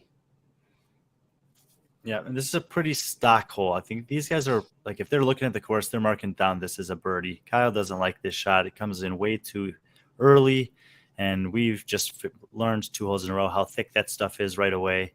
When you have a new course, we've talked about this before also, when there's a new course, the rough is really dense. They don't have a time to like beat it up a little bit, and so that's not the miss that you want to make on this hole. Wow, this is a phenomenal topic for another show, Brandon Waddell. By the way, a phenomenal. What a trippy phenomenon that is. Not anything cool, but it's a trippy phenomenon. 2312, Ezra. I think I'm an Ezra Adderhold fan, and it's not just because he free balls when he plays. I mean, just shit like this. Here we go, making a bold attempt at 75 feet. Yep, he's had a couple long ones go already, and this rivals the one we saw from Calvin from 80 feet. To get it, I mean, this is never higher than the top of the basket, and it's on a rope the entire time, and it hits dead center on the pole and falls in. This is a really, really challenging thing to do. And this is goes to what Brian was saying, that we can't appreciate from the video how hard they're throwing it, and why that's important is because if you were out there, you'd be timid, because you know if you miss, it's bad. Yeah, I mean, most of us here, the smart thing to do is throw it up under the basket and tap it in for your par. If he misses that, he's going to go 30 feet past it, and he might be in those woods. He's confident enough that he can make that putt coming back, and that's why he's running it. 2335, Calvin Heimberg, the leader, has something to say. How will he respond? Nope, Ezra, you'll only enjoy that long putt for a second. And when you're watching like the actual coverage of this, it's insane. Like at this point, you're just like, oh my God, these guys are just making it from everywhere. And I thought it was one of the more fun rounds that I've watched this year. Yeah, this was incredible. And what's interesting is at the end of every hole, they choose a slow-mo to highlight. Whose will they pick? Ezra or Calvin? 24-45. Ezra's shot was incredible, but he can't get any love. Yeah, and I was watching this and I thought to myself, like, this is the type of thing that I would get frustrated with at CrossFit. I'd be like, Calvin's getting the highlight on every hole. Like, we don't need to interview Tia after every event win if she's got 10 event wins. Like, let's hear from someone else. So I really thought they should have given it to Ezra there. It's a great shot. Brian, almost wet watching that free throw putt. Almost. You don't know, Brian. Hole 16. I think she was talking about herself. Oh, you think that's a girl? She or he. You think that's a she? It looks like in the picture, but maybe that's just his wife. Hole 16, Calvin enters -21 with the lead. Second place, -16. I'm guessing that is Mr. Freeman. 26, Vinny off the tee. C. Beaver has it queued up. This is the third of those 3 under 300-foot holes that are moving from the left to the right. Calvin's hasn't been great on those previously. He gets a pretty lucky tree kick here, and he's inside the bullseye. Tree kick. First I've heard that, tree kick. That's when you hit the tree, but you personify the tree for a romanticized effect as the sports commentator, and you call it a tree kick, like the tree kicked it, right? Yeah, the common phrase is you got some tree love right there. Tree love, more personification. 2709, Kyle Klein for the putt, hole 16. Kyle's getting a lot of love on this show for a guy who's trailing. Whose decision was that? I don't know. God's decision. And now, what hole you say this was? 16? So Kyle has gone on a little run. He's birdied on 12, 13, 14, and 16. And that's what he needed to do. 2745, Calvin. How many birdies can one man get? Let's see if he can get another one. Look at, if this was that girl, she wouldn't make it. Boom. No, just drops it in there. The easiest putt by far he's had. And look at Adder. Look at, he throws even before Adderhold clears the scene. Look at. Yeah, this is great, Caleb. Good job. Look at. Geez, Louise. Yep, ready to move on. Hole 17. Let's go straight to the putts at 31. Kyle Klein getting more love on the Sevan podcast. Yep, par 4 here. I want to say it's like the easiest hole, but definitely like you can get birdies going down the stretch here. So all these guys know that I think the early part of the course plays a little harder, and you can really I think most of these guys would say it's possible to make birdie on every hole on the back nine. Kyle for the birdie, 31-15. Can Calvin get the birdie?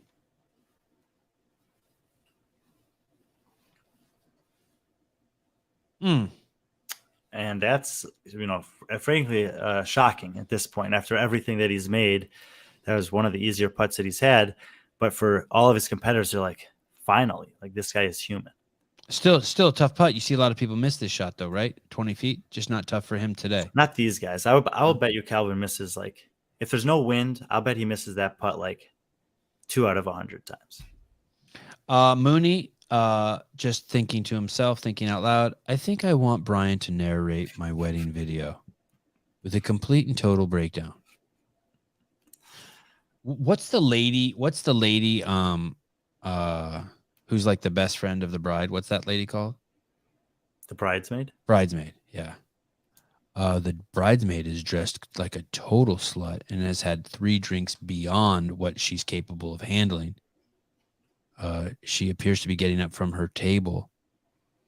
Yep. She's going to the bathroom with one of the married men. Would be like that. That's how I picture it. People go to weddings just to drill the best ladies, right? No. You're auditioning for the role? No. Maid of honor. Thank you. The maid of honor. What did you say? Bridesmaid. They're all bridesmaids, and then there's the maid of honor. Oh, the maid. Yeah.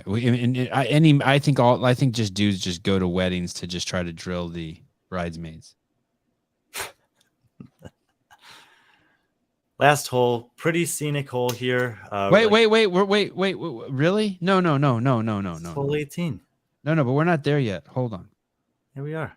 No, 32-45. Oh, yeah, okay, hold on. Oh, shit, we are. How the fuck did you know? Oh, I forgot to write hole 18, huh, Beaver? He's on it. We're ahead of you here. Okay, 32-45. Go ahead, Brian. Sorry, before I... Well, like I was saying earlier, you want it when you design a course, you want it to tell a story. And obviously the dream for any tournament director is that the last hole has a lot of drama. And that if you want to have a lot of drama, you want to have a lot of... Let's see, that's why it's perfect. And if you want to have a lot of drama, you want to have good seating or good audience where people can be around there and create an environment. And here, as we'll see when they're throwing into this hillside, and there's seating available, and the crowd can line the perimeter. So it is a really good setting for a last hole. 32-45. Check this out. We don't talk much about the culture of the sport, but this is at the last hole, hole 18, round 2, Heimberg. And fist bumping Ezra Adderhold. Let's see who else he says hi to. A little love to Klein and Joel Freeman. Now he initiates that, and you know who initiates that in CrossFit? Tia, Annie, Rich. It's kind of like a little bit of punkin. Like, yeah, I'm like so confident. I'm giving you a little love. Give you a little my love. This is just a disc golf tradition. Oh, So don't even in the ruin my tournaments, story. Don't ruin even my in the story. tournaments that I play in and the lowly C tier intermediate men's divisions, we still do this too. Let me tell you, of course you guys do it. But for Heimberg to initiate that, the rest of these guys are freaking out. It's big dog move, big dog. 33 Fitty, Adderhold with his pants that are too tight off the tee.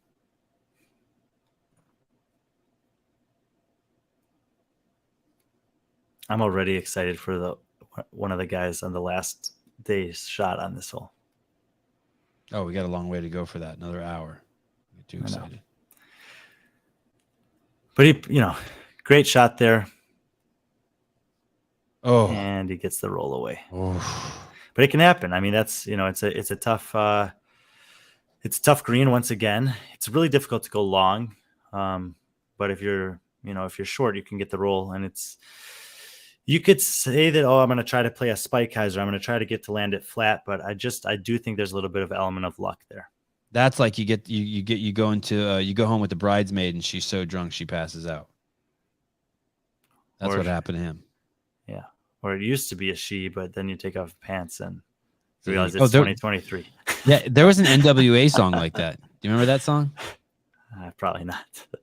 When is the Hacky Sack show? As soon as this sea's up. Hacky Everyone's Sack always season. saying something about hacky sack. I used to be amazing at hacky sack in high school, but I haven't played it at all since. I wasn't a fan of that. I sucked at that. Calvin, Vinny, 34-19 off the tee. The big dog, the fist bumper, the alpha, minus 22.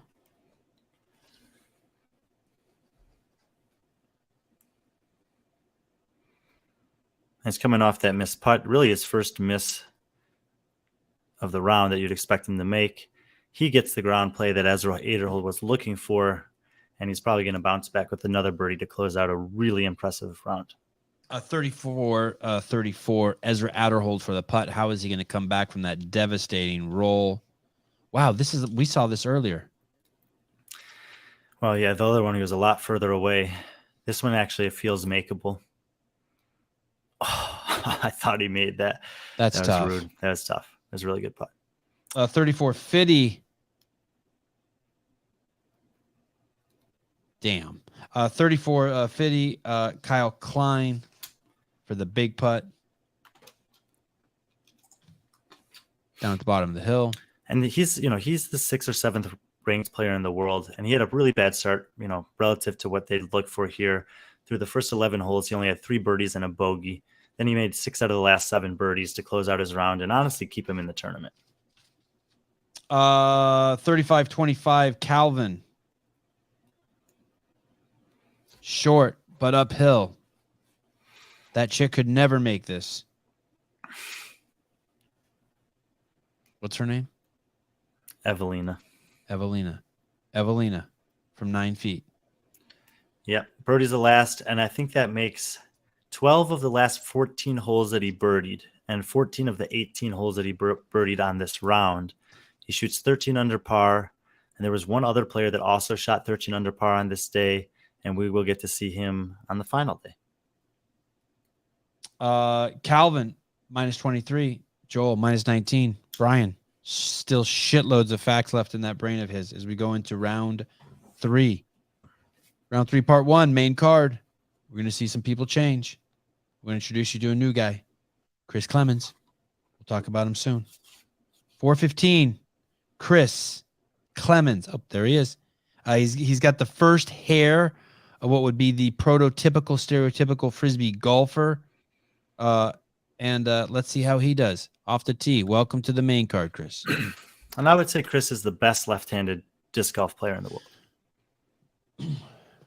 There is something else about him that's quite phenomenal. Also puts him in the top 2. He's the 25th ranked player in the world currently. And that's just to say, the best lefty in the world, and he's 25th in the world. So there's many things that could go into be a factor there. But I think that the default is that some of the courses are designed for the right-handed player, and it's just like kind of instinctual to do that. Obviously, there's a lot less lefties, but I kind of would think that there would be one that would be, higher than 25th, at least one. What's interesting too, so you just saw Chris Clemens threw it out of bounds. Instead of taking it from the out of bounds, he's going to re-tee, and 505. I've seen a re-tee before, but not quite like this. 505. What was the reason we saw the last re-tee? The guy went like way out of bounds, right? Like into the bushes and shit. So same as golf, if you throw your tee shot out of bounds, you always have the option to throw your third shot from the tee again. We talked about that this is a pretty difficult hole to birdie. And so throwing your third tee shot from there, you're assuming that you're going to take a 4 on the hole. And so double bogey is basically guaranteed. Is Eagle a lefty? No, but he throws left-handed really, really well. Oh. And he could probably beat most lefties in the world. Yes. Crazy. You mean it's like you made him play the whole game left-handed? Yeah. Even his putting, I'm sure he's good. Guy's just insane. 624, Joel Freeman for the putt, hole 1.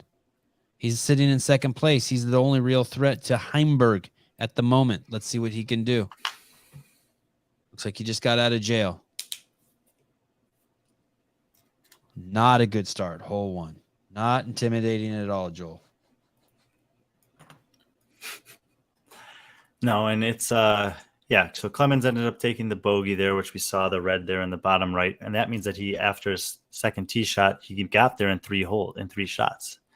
So if not for that first errant one, he actually could have birdied it.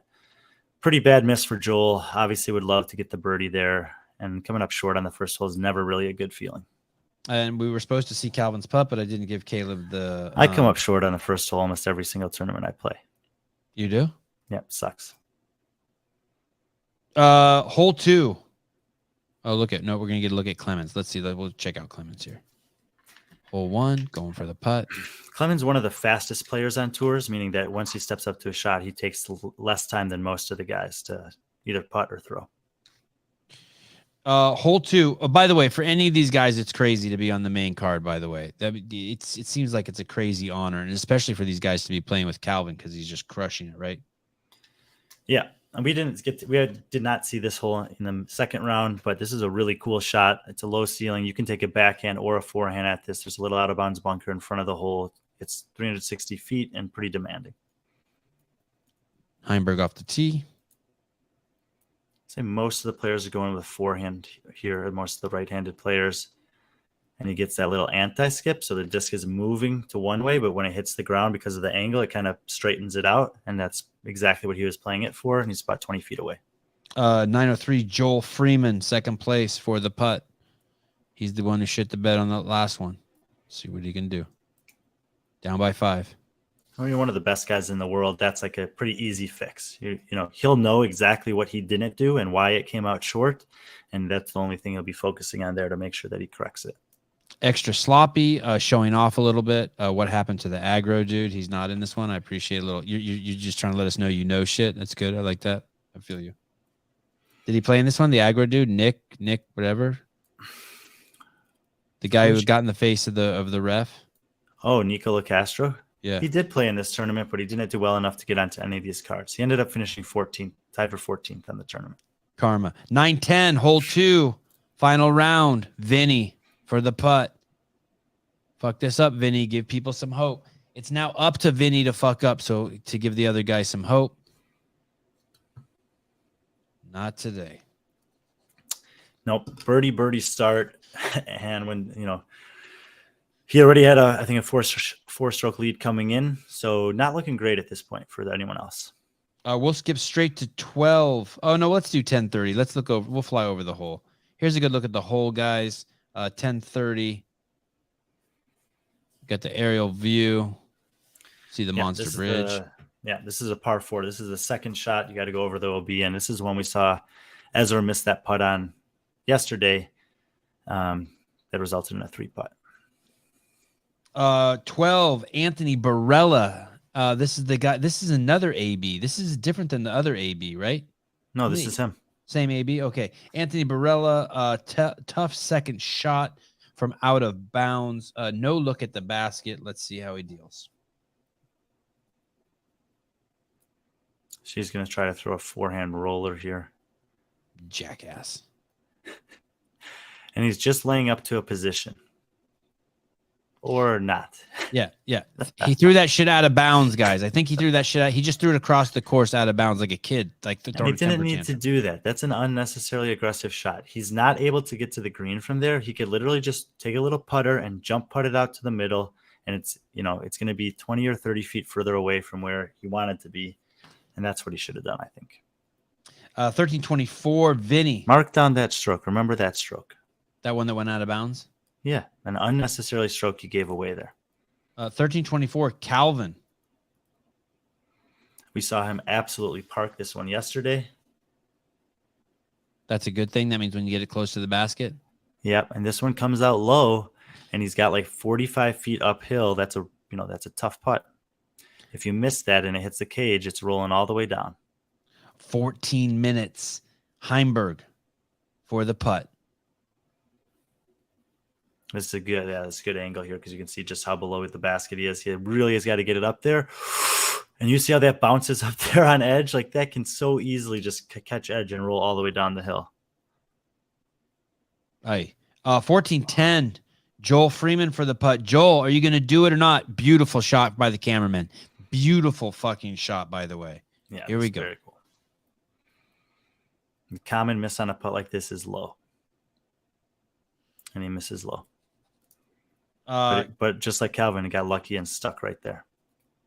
Calvin gets the bogey. Let's go to 1447 and see Barella's slow-mo that he earned for hole 3 in the final round. Yeah, he earns a slow-mo for making a good putt, but he needed this for bogey. And it's a great putt for bogey because, we know what he's looking at here. If this hyzers out and misses to the left side, that's down the hill, and it's going to be 2 more strokes to get it in the bucket. What comes after double bogey? Triple bogey, quadruple bogey. Ooh. So Calvin and Anthony both took a bogey on that hole. So Calvin goes birdie, birdie, bogey. Joel doesn't capitalize on the opportunity to get 2 strokes back. It is Nobody Move, Nobody Get Hurt. I don't think, is it that song? The one where he puts his hand down his pants? I put my hand between his legs all the way up his skirt because this is one that I had to hurt. You guys are blown away that I know that. I know it. Someone's like, oh, shit. You ever party with those guys? No, I have not. I would have liked to. I was devastated when they... You're about the same age as them, aren't you? Yeah, I am. I was devastated when they broke up, though. I was the only kid in school who used to listen to them. Man, that was tough. A7, A9, A6000, or RX10? Oh, to buy? All great Sony cameras for anyone. I also do Sony camera consulting. I'm not with Brian. Hole 4, a blind hole. You cannot see the basket. Is that what that means when they say a blind hole? Yep. This is the one we looked at yesterday, the one where Calvin went too far inside and out of bounds. Now we got the lefty, and what Chris Clemens is not only, I think, the best left-handed player in the world. On his distance shots, he prefers the forehand to the backhand, which for a righty or a lefty is pretty rare. And great hair. Yeah, he looks like a fucking hippie, and I love that. He fits the part. But of all the guys who throws with his forehand, there may be only one guy on the tour who can throw farther than him with the forehand. Correct? Which guy is that? I don't know. They didn't say. Oh, okay. You fucked up my story. Made me look like I stole that, which I did. Okay. 1635. I want you to hear the audio on this. This was the loudest cheer I heard in all 4 episodes that I watched. Yes, Check this out. Here we go. Pretty tricky tee shot. Definitely feels like you just commit to your angle here and then just kind of hold your breath and wait to see what's going to happen. Chris held his breath on that one and got through the high branches. Yeah, and I mean, if you say it's the loudest roar that you've heard, you might expect it to be an ace or to be close to going in the basket. They're basically cheering there because he got through the trees. Like he took a risky line out through all those trees high, found the gap in between them and comes back safely and bounds. I heard that it's because every time he throws, his girlfriend lifts her shirt up at the crowd. Only if what it I gets through the trees. Okay. 1743, Calvin. No, sorry, 1710, Calvin off the tee. No, yes, Calvin off the tee. Yeah, so even we talked about how Joel makes an adjustment from one putt to the next, and these guys are so good that they will make the same adjustment from one day to the next almost all the time. Calvin literally makes the same mistake he made the day before in the same spot with the same disc. It was the only hole he bogeyed in either of the first 2 rounds, and now he's guaranteed a bogey here, coming off of a bogey, putting him at even par through 4 holes. 1743, Vinny for the putt, trying to mitigate the damage. This from the drop zone? Yeah. And I think they said that one guy had made this putt on the day.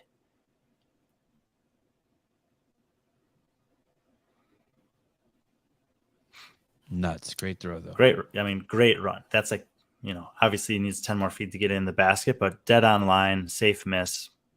Good effort.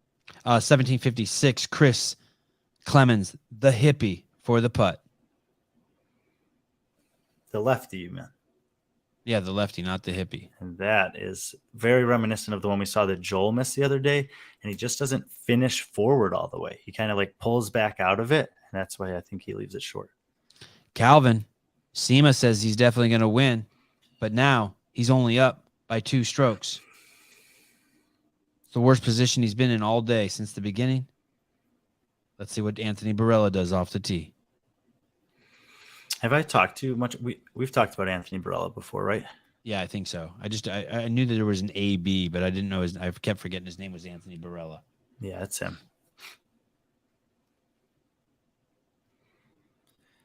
Anthony Barrella's a young guy. Basically, he had an opportunity to learn from both Paul McBeth and Nate Sexton when they went on tour together, the 3 of them in like 2015 or 16. They were all playing for Innova.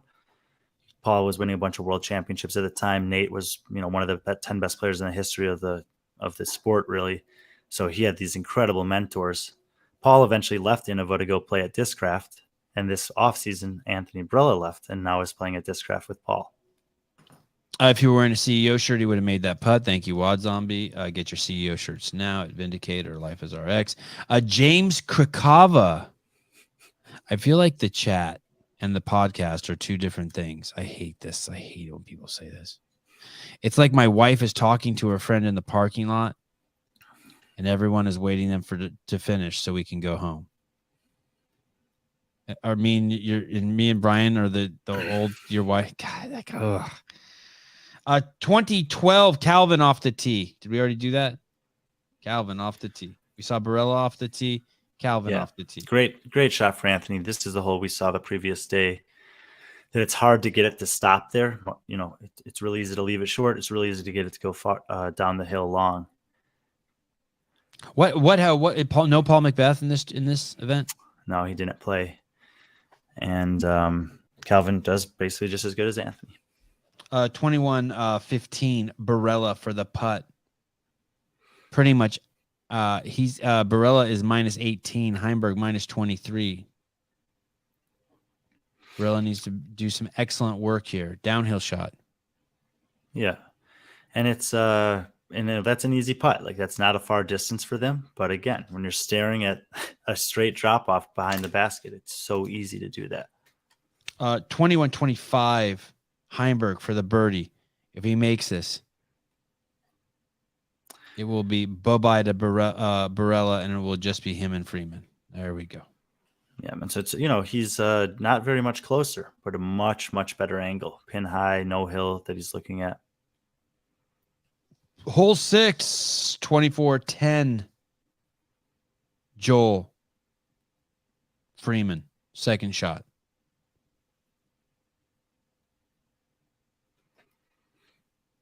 Yeah, but he's throwing this. He has space to do it here, but he's throwing this snappy forehand, gets it to whip in there.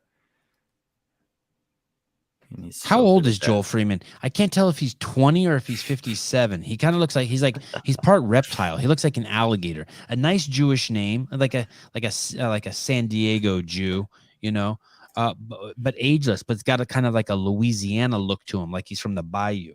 You know anything about him? You got a wiki page? Joel Freeman. I didn't look it up. World rank 11. He's from Colorado, but it doesn't have his age on here. I think he's probably 28. How about, is he wearing you ever seen him play with a yarmulke on? Have not seen that. 24.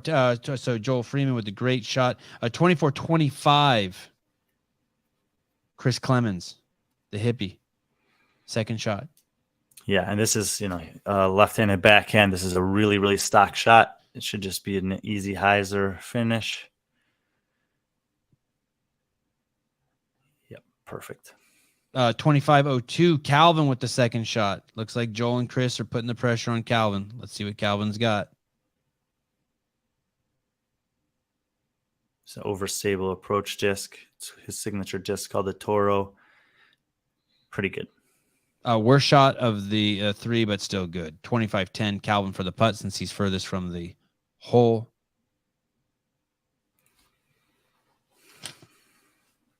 Heimberg for the birdie. And it's windy. Day 3 is windy, direct headwind. So even though he's pretty close there, you gotta put that through the wind. Everyone got birdies on hole 6. Clemens, Barella, Freeman, and of course our buddy Vinny. Hole 7. Calvin -25. Shortest hole I think on the course at 294 feet. Very technical. 27-44. Chris, second shot for the putt. Yeah, we saw Calvin make a long one on this yesterday. We saw Ezra make a long one on this hole yesterday.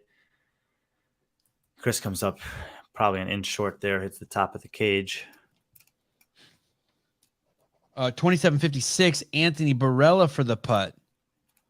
Now listen, all the guys just got birdies. They need to follow up with birdies. They need to put pressure on Vinny. Weak side. Yep, good height. Just didn't commit quite enough. 28-15. Joel Freeman. Dude, buddy.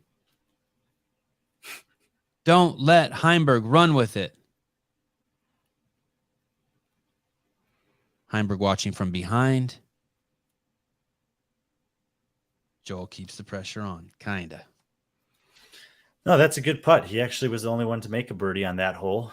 And I think, like you said, it's a shorter hole on the course. They're probably marking it down for a birdie, but it's proven a little bit more difficult to get than we might have thought. Hole 8. Calvin up on Freeman by 3 strokes. Par 5, 1,161 feet. 30-15. Chris Clemens, only one of 2 players on the tour with a forehand greater than his backhand. Oh, that was the line. Okay. Off the tee. That's crazy, by the way, if your forehands are greater than your backhand. That doesn't even make sense to me. The little bit When I you know of watch, Frisbee. like, I don't get it either, but when you watch him throw a backhand, you're like, oh yeah, it's not going to be as far as his forehand. Obviously don't feel that way about most of the guys. And this is a long hole. I mean, 1,161 feet is an eternity. Ladies and gentlemen, we open the show talking about this next shot. We are at 30-33. Anthony Barella, 605 feet, leaving his hand at 78 miles per hour, slightly uphill. Watch the young man, sponsored by Discraft, go to work. Crazy.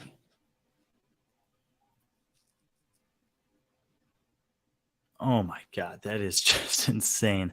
And the one thing about Anthony Barella that everyone always says, first of all, when you turn the cameraman like this, that's when you know that it was like different than what everyone else is doing. What people always say about him is he has the highest ceiling in disc golf. Like when he's playing at his best, putting and throwing, he could beat anyone. But he just doesn't put it together as well as some of the other guys do. The commentators were saying that a shot 100 feet shorter would have been a great long shot. 100 feet shorter. 3309, Vinny. I think this is his second throw. I wasn't sure. And I was running out of time, so I wasn't going to rewind it. I think it might be his third throw. Okay. Yeah, because he's coming into the basket on the par 5 and comes up a little short. So that should be his third, and he's going to have a little putt out from there for birdie. Okay, so now here's the deal. If you're behind a tree, do they let you like move 3 feet out from around it? Like, what's the deal here? Watch 34, Calvin. How do you get around this tree? Look at all, like that putt went behind the tree, and now all of a sudden we're going to see him throw and he's not behind the tree. So the disc is behind the tree, and he's standing behind his disc. You get up to 11 inches from your disc. So he can possibly, as long as he's within his toes within 11 inches, and then he can straddle out from there. And keep in mind, he's 6'5". He is? Heimberg is? Yeah, I think he's 6'5". He's either 6'3" or 6'5". Okay, so where his right foot is right there in that shot, His disc is right in front of it. that's where his disc was. Okay, so you can step out from anywhere, but your foot has to be basically where your disc was or within 11 inches of it. Yeah, and in this case, because his right foot is behind his disc, his left foot cannot be closer to the basket than his right foot. Calvin Heimberg, 6'5". Mm-hmm. Wow, I had no idea. No wonder he looks like that. Wow, he's way better put together than I imagined for a guy who's 6. Wow, he moves pretty good. And there are decent. I think AB is 6'3". There are a decent number of players, the top players, that are pretty tall. Crazy. Ricky Wysocki 6'5". Gannon Burr's like 6'7" now. Eagles over 6 feet tall. Gannon Burr is 6'7". I think so. What's crazy is still golf. growing. Golf is a short man's game. Well, you can be short, but not. I guess not frisbee golf. Paul McBeth's like, I think 5'9". And most people think he's the best player who's ever played. Okay, Calvin for the putt. Hole 8. And that's a really good putt. So he gets it on this little anizer angle, and it floats back out, but it's really going straight the entire time. Like he's aiming at the center of the basket, but the angle, it's a really good putt. Play that a little more, Caleb, if you can. Watch how he runs now. You don't see this too often either. Look at, he's like a Labrador. Look at, yeah, what? So he's been running. God, he moves good for 6'5", Brian. Holy shit, that's crazy. He's been running in putts, these long putts throughout the tournament, and he never really shows a smile. He's got just this very consistent demeanor of intent and purpose. But at this point in the tournament, he's kind of pulling away. He's still making big putts. And I remember on the flip side here, he's running back at the camera, and I just look at him. And I'm like, yeah, no one's beating this guy. Like he's just feeling it right now. Okay, don't get carried away. 34-12. No, that's what I was thinking at the time. Same hole. Joel Freeman. Don't listen to Brian. Joel's good. Joel's got him. Let's see Joel for the putt. Same hole. He's not going to be intimidated. Here he goes. Nope, Brian was right. Okay, 34-12. Joel Freeman for a putt. That's not good, right, Brian? No, it came up a little short. It's happened a few times, but he's beating everyone else in the tournament. Calvin's just playing at a higher level than anyone else on the planet right now. Hole 9. Calvin up by 4, minus 26. 36-35. Freeman off the tee.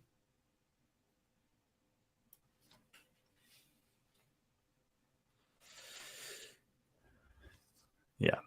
Tough shot here. Tight out of bounds on both sides. I think there's OB long also. You see a lot of 2s on this hole and a lot of 4s. Short. Let's see what he does with his next shot. Joel Freeman, 37.09. What's he going to do with his second shot? It looked like it was possible to get at least 20 or 30 feet closer to the basket. What's he going to do from here?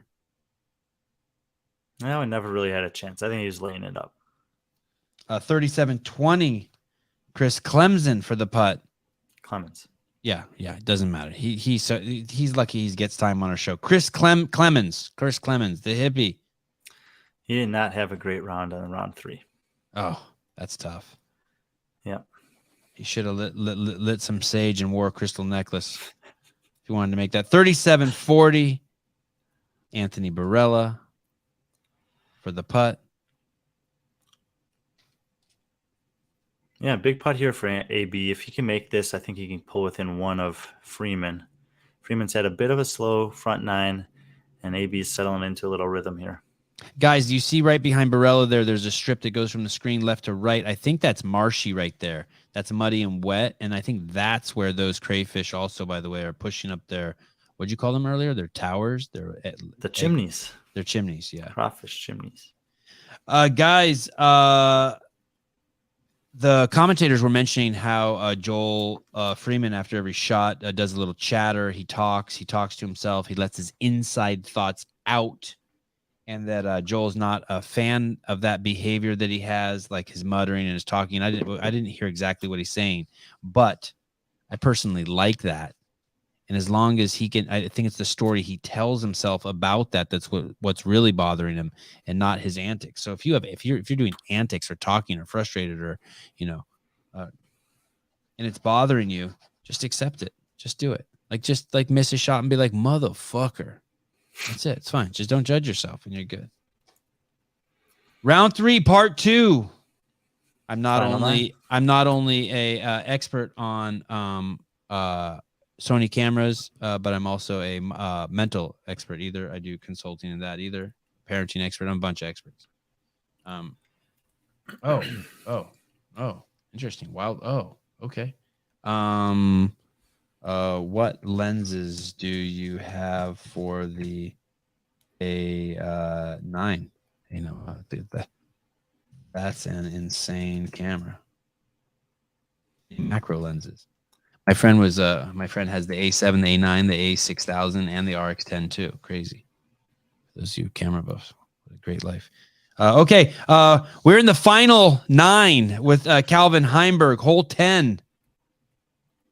Show's coming to an end. This will be the completion of our 4th show. It's definitely one of our best. 416, Vinny for the putt.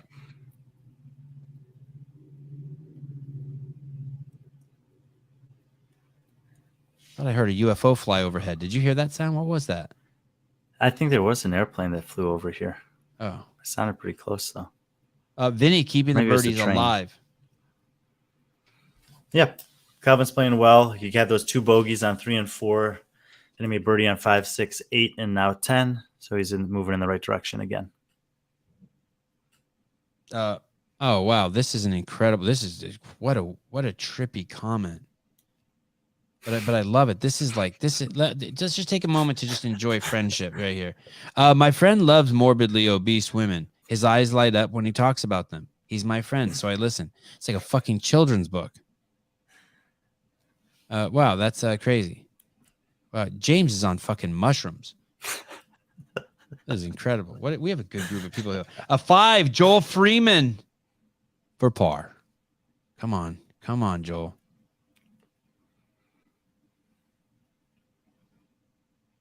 Give Joel some airtime. Brian's like, why the fuck are you showing these shots? Just trying to give him some airtime, buddy.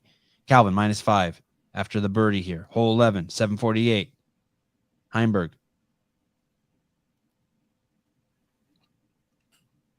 Yeah, I don't think we've seen this hole yet, but it's another one of these, screaming line drive shots, low ceiling right at the basket. This is just, it's perfectly thrown. I mean, it's a perfectly thrown shot. Joel Freeman, 8-10. What can he do? Hole 11. We just saw Calvin put it within 20 of the basket. And it's just, these guys are so good. There's out of bounds left. There's out of bounds right. There's a tree right in front of the basket that you have to get underneath one side or the other. Calvin throws the backhand. Joel throws the forehand. Both shots are just as impressive. He has this nasty turnover, that snap that we've been talking about, and he gets the flare skip, and it just digs right in there, 15 feet. Joel and Calvin kill it off the tee. What's Barella got? 825. That's a great shot right there, man. That is a beautiful shot. See his arm coming through. And I remember watching this hole and I was like, this is not an easy shot. And these guys are just parking it left and right. By the way, the reason why I chose these 3 shots is to let you know just how good Calvin is. These guys are staying on him, and yet Calvin, -27, up by 5, 855. Heimberg for the putt. Yeah, none of these guys are too far away, but you see the flag whipping there. So just depending what side of the basket you're on, some of these putts are still a little tricky. Oh, that didn't look tricky at all. Is that a birdie, Caleb? If you let that play, is that a birdie? I didn't see an eagle all day, by the way. Yeah, it's it's a long course, so pretty difficult course to find an eagle on. I'm trying to check in to see if there were any at all. There was a hole in one on hole 13 by a guy named Logan Porter that I've never heard of before. Oh, that's a shame. I wish I need to start knowing stuff like that so I can pull that stuff up. I don't think there's any footage of it. 912 Joel Freeman for the birdie. At this point, I think I called Brian. I go, wow, what is going on? He goes, I think it was, you told me there's guys now just basically fighting for second place. Yeah, and it's actually going to end up being an incredible battle for second place. And I know that that's not always exciting as a battle for first place, but that's what we end up with. Freeman for the birdie. Hole 12, Calvin, 1235 off the tee. Commentators mentioned he used a different disc every time on hole 12 when he threw from the tee, which I found bizarre. Could be just a wind. He might have, if there's a headwind compared to a tailwind, he might want a different disc. And also, who knows? Maybe you throw a disc on one day and you're like, man, I need a disc up. I need to go one higher, faster than that. And then on the next day, you need to throw your overstable disc instead of your understable, based on the wind. Mike Artunian, fellow Armenian. I got to hang with him at the Broken Science Summit. Partied with him at Greg's house afterwards. Brian, if you come to Pasadena, a lot of Armenians there, Brian. If you come to Pasadena, I'll introduce you to some nice, thick Armenian girls, and we can play the local course, the first disc Is this hole. James's friend that likes thick Armenians? No, different. Oh. The first disc golf course ever, I think. Wow. Well, that might be the Santa Cruz course. No, Pasadena south, way south. The first disc golf course ever, Pasadena? I call it bullshit, true. Mike, but no, nice try. I might not. I just don't know. 1150, Anthony Barella from Fitty. Another beautiful shot, by the way. Yeah, really good camera work. And that's like a putt that he makes quite often. But he's putting with the tailwind here, and that's going to drop the disc, and he just doesn't trust it quite high enough. We'll see if Calvin does. So this should start above the basket and fall into the chains.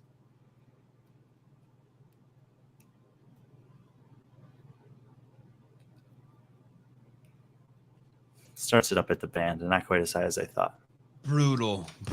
Hole 12, up by 5 already. Easy birdie for the Heimberger. Yeah, I mean, he birdies there. Anthony and Joel both take a par, and at that point, you're looking at 6 holes to go. You have to gain a shot on him on every single hole. Hole 13, Calvin up by 6.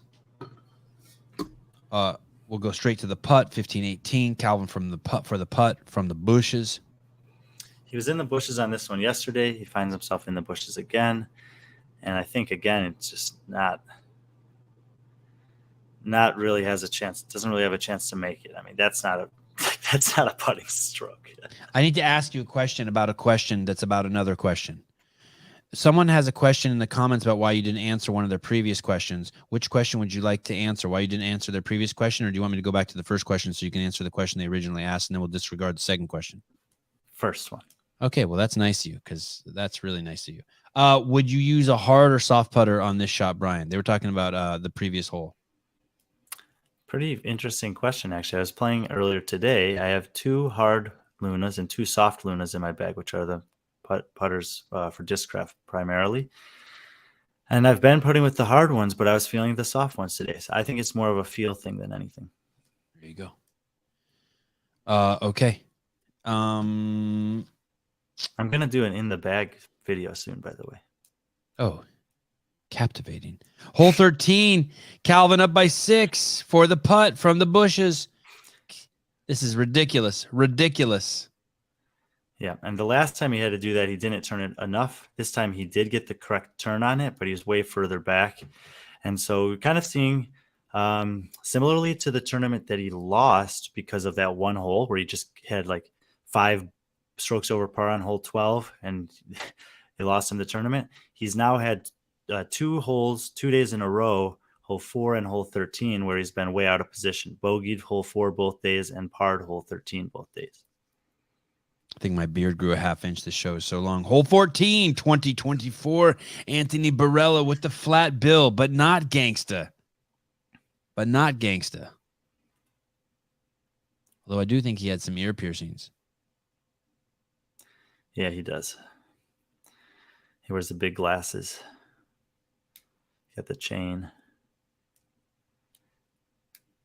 Man, that they are big dudes.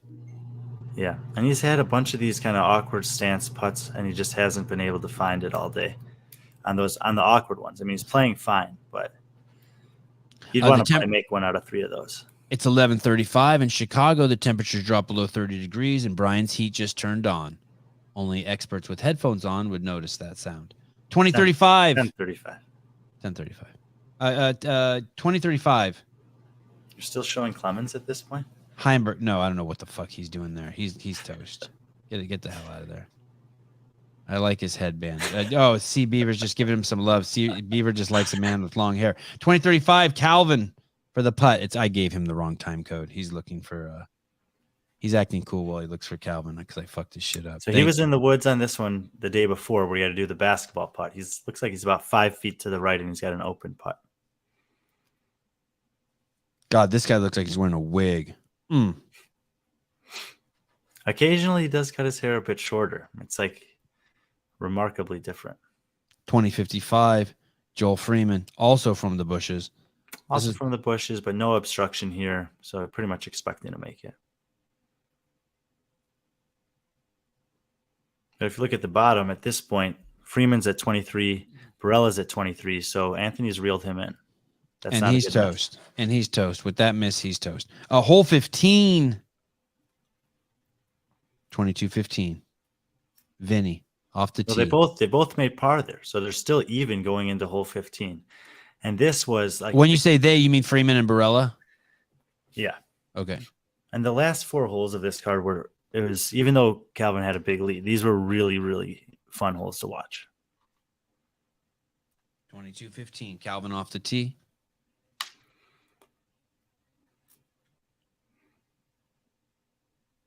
That's one of his things, that kind of shoulder roll he always does to set his posture. Big, high, spiking forehand. Is it going to get there? Yeah. And like we said, this is one of the ones that they're probably eyeing up as a birdie. 22-37. Clemens. The chick magnet off the tee. And this is the kind of guy. This guy smokes weed out of a chillum. You know what a chillum is? You know what that is? Yeah. I've never smoked weed out of a chillum. It's like the kind of dumb shit they have in the parking lot at a Dave Matthews Band. It's like you could smoke out of a pipe, you could have a joint, you could have a blunt, you could have a bong, but there's these jackass hippies that smoke out of a chillum, and it's basically like a tube, and you have to hold your hand like this in a special way, and then like put the pipe through your fingers. Oh, it looks like Caleb's on it, and then you go, yeah, it's so stupid, but for some reason it's popular with the long hairs. There's like some sort of tribal feeling to it. You know what I mean? Like. Anyway, that guy smokes out of a chillum. Yeah, people, I know shit. I've been around. If you see a woman with armpit hair, you assume she has a chillum? Yes. And I have no problem with armpit hair on women. I like that shit wild. Okay. So we've just seen Calvin off the tee, crushed it. Mr. Clemens, the chillum smoker, crushed it. 22-59, Anthony Barella. Getting more time on the Sevan podcast. Off the tee. Yeah, and all these guys have big forehands. I mean, Clemens throws the backhand there, which is a pretty easy shot for the lefties. But these guys, this is a under 400-foot forehand. And like I said, they're just should be lining up a bunch of birdies here. And finally, off the tee, this is the last time I swear you're going to see all these guys. This is just like homage to the fact that we just watched them for 2 hours. 23-19, Joel Freeman. The other 3 guys have killed it. They call this man the alligator. They do.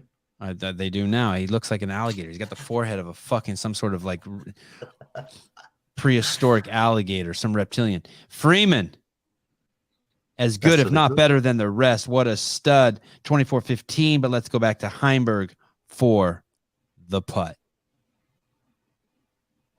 Yeah, so all of these guys are within 20 feet of the basket, and I think they just all knocked down their pars. Birdies, brother, birdies.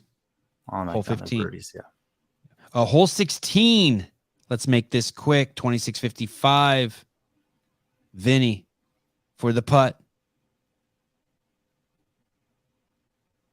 Just a tap in, easy upshot. Hole 17. Let's look why Chris Clemens is not in the lead off the tee. This is a crazy shot. There's out of bounds, like immediately to the right is out of bounds. He hits one of these trees, but you would just want it to push and then finish way to the left, that tee shot. And his disc would have done that, but he hit basically the first line of trees. And that hurts. Yeah, he's too far back now. 30 Joel Freeman for the putt, sitting in second place, trying to fight off Anthony Barella from taking some of his prize money. Yep, and they had gone par on hole 14, birdie on hole 15, birdie on hole 16, and Joel knocks down the birdie putt here on 17. Incredible shot, 30-45.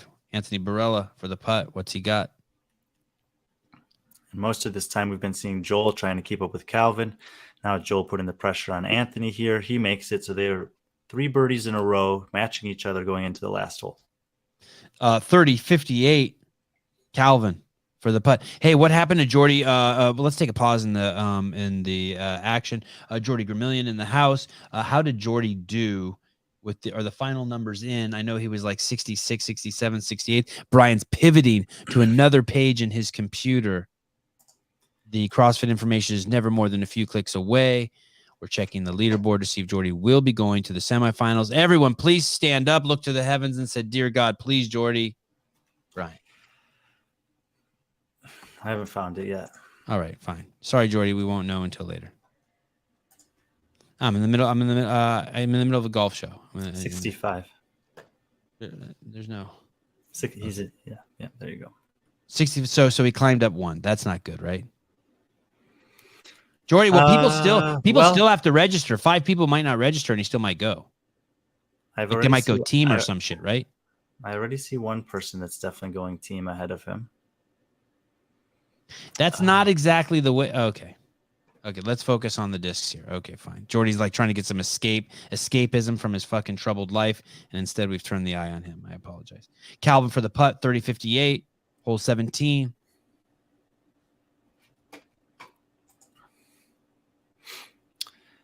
For a par, though, I believe, on hole 17 for Calvin. So, but it's a formality at this point.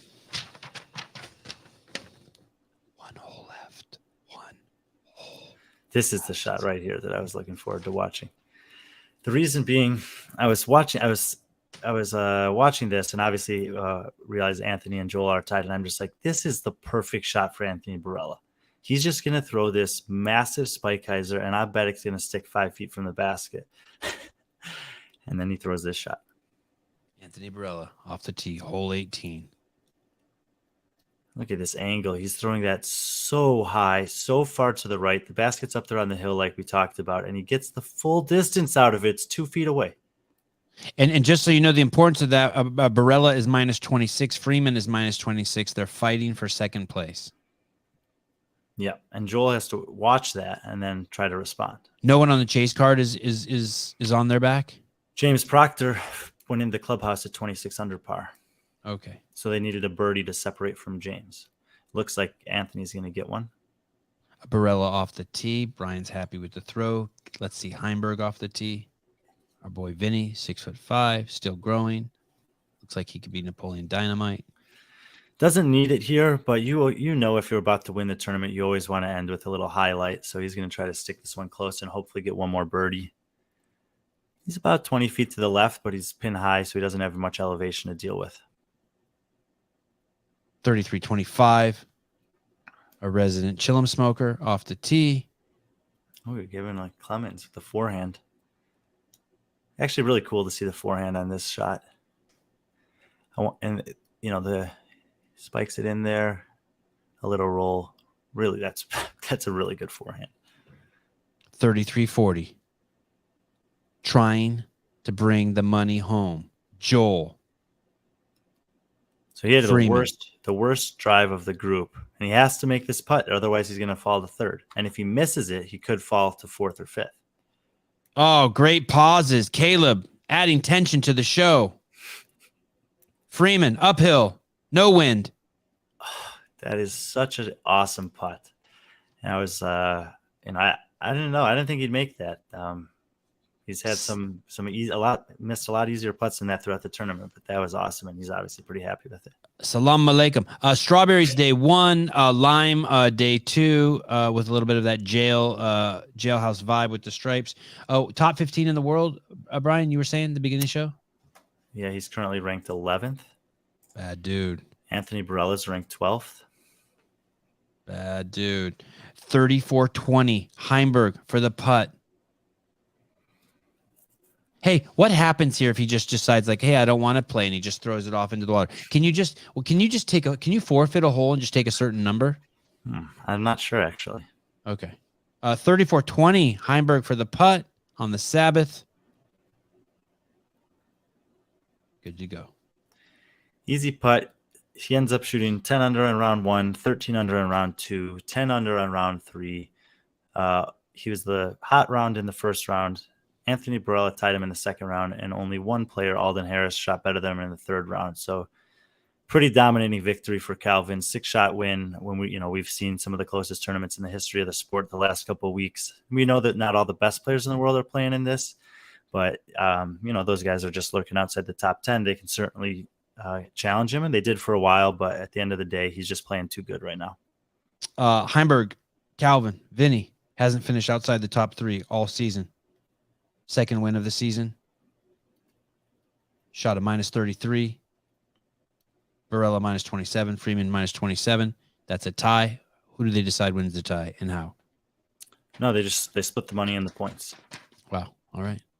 Meaning they add the second place money and third place money together and then split that money? I think so, yeah. Fantastic. 3 messages in the private chat. Okay. I guess I won't read those out loud. Wow. I didn't know you guys were having that sidebar in there. That's crazy.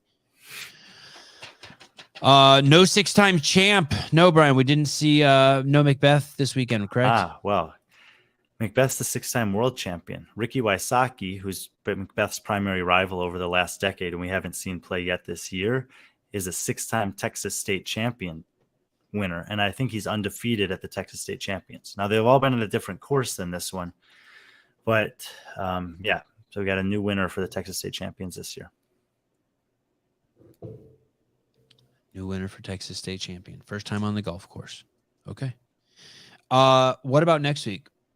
Man, look at my hair. I look like a lion. Why didn't you tell me I look like? Why didn't you roar at me when you saw me? What about next week? The next tournament is the Music City Open, which is April 7th through 9th. Oh, thank God. Oh, that's not next week, is it? No, we got 2 weeks. Oh, yeah. I need a little break. But all the top players will be back for that one, and then we'll see. There's another Silver Series after that, but then there's the first major of the year. So I don't know if we'll do the other Silver Series or not. What are we gonna do if the semifinals fall on a weekend when there's frisbee? We just do what we do. We just handle our business. We're professionals. We do it all. Maybe I've already looked at that. So there's a Silver Series event the first week. There's nothing the second week, and then there's the Portland Open is on the third week of semifinals. So there's only 1 week that we would possibly have a duplicate, but the week after that there's no disc golf, so we could just push that one a couple of days. God, I hope Antifa fucking shuts down the Portland one. Like they burn the grass or do something. They sacrifice one of their own on the course. That course is also on a ball golf course. It's very long, a lot of rollers. You'll love it. Ladies and gentlemen, the takeaway from today's show: the copperhead is a venomous snake that does not have a rattle. Thank you for joining us. We'll see you tomorrow morning, 7 a.m. Pacific Standard Time. Sevan Podcast. Still no guests.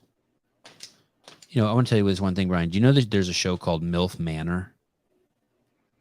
Do you know about that show? Yes, it's come up in conversations recently amongst some people at the gym. and I wanted to do a review of it. So like if like every time an episode came out 2 days later, Andrew Hiller and I like just like this show, but instead of like time code for the golf shots, I would have a whole list of time codes of like just shit, and then Andrew and I would talk about it. But the season's done. It's done. All 9 shows are done. Do it retroactive. No, I need to find some sort of reality show that like every week, like we could. That would be so weird to hear you talk about MILF Manor. I could do it for the challenge on MTV. That's the only reality show I could do it for. It's called The Challenge. Yeah, but I don't really love the one they have going on now. We'd have to wait for like a better season. All right. See you guys tomorrow. 9 hours, 10 hours. Bye-bye. Oh, Caleb. Thank you. You're a good dude. You like doing these shows, Caleb?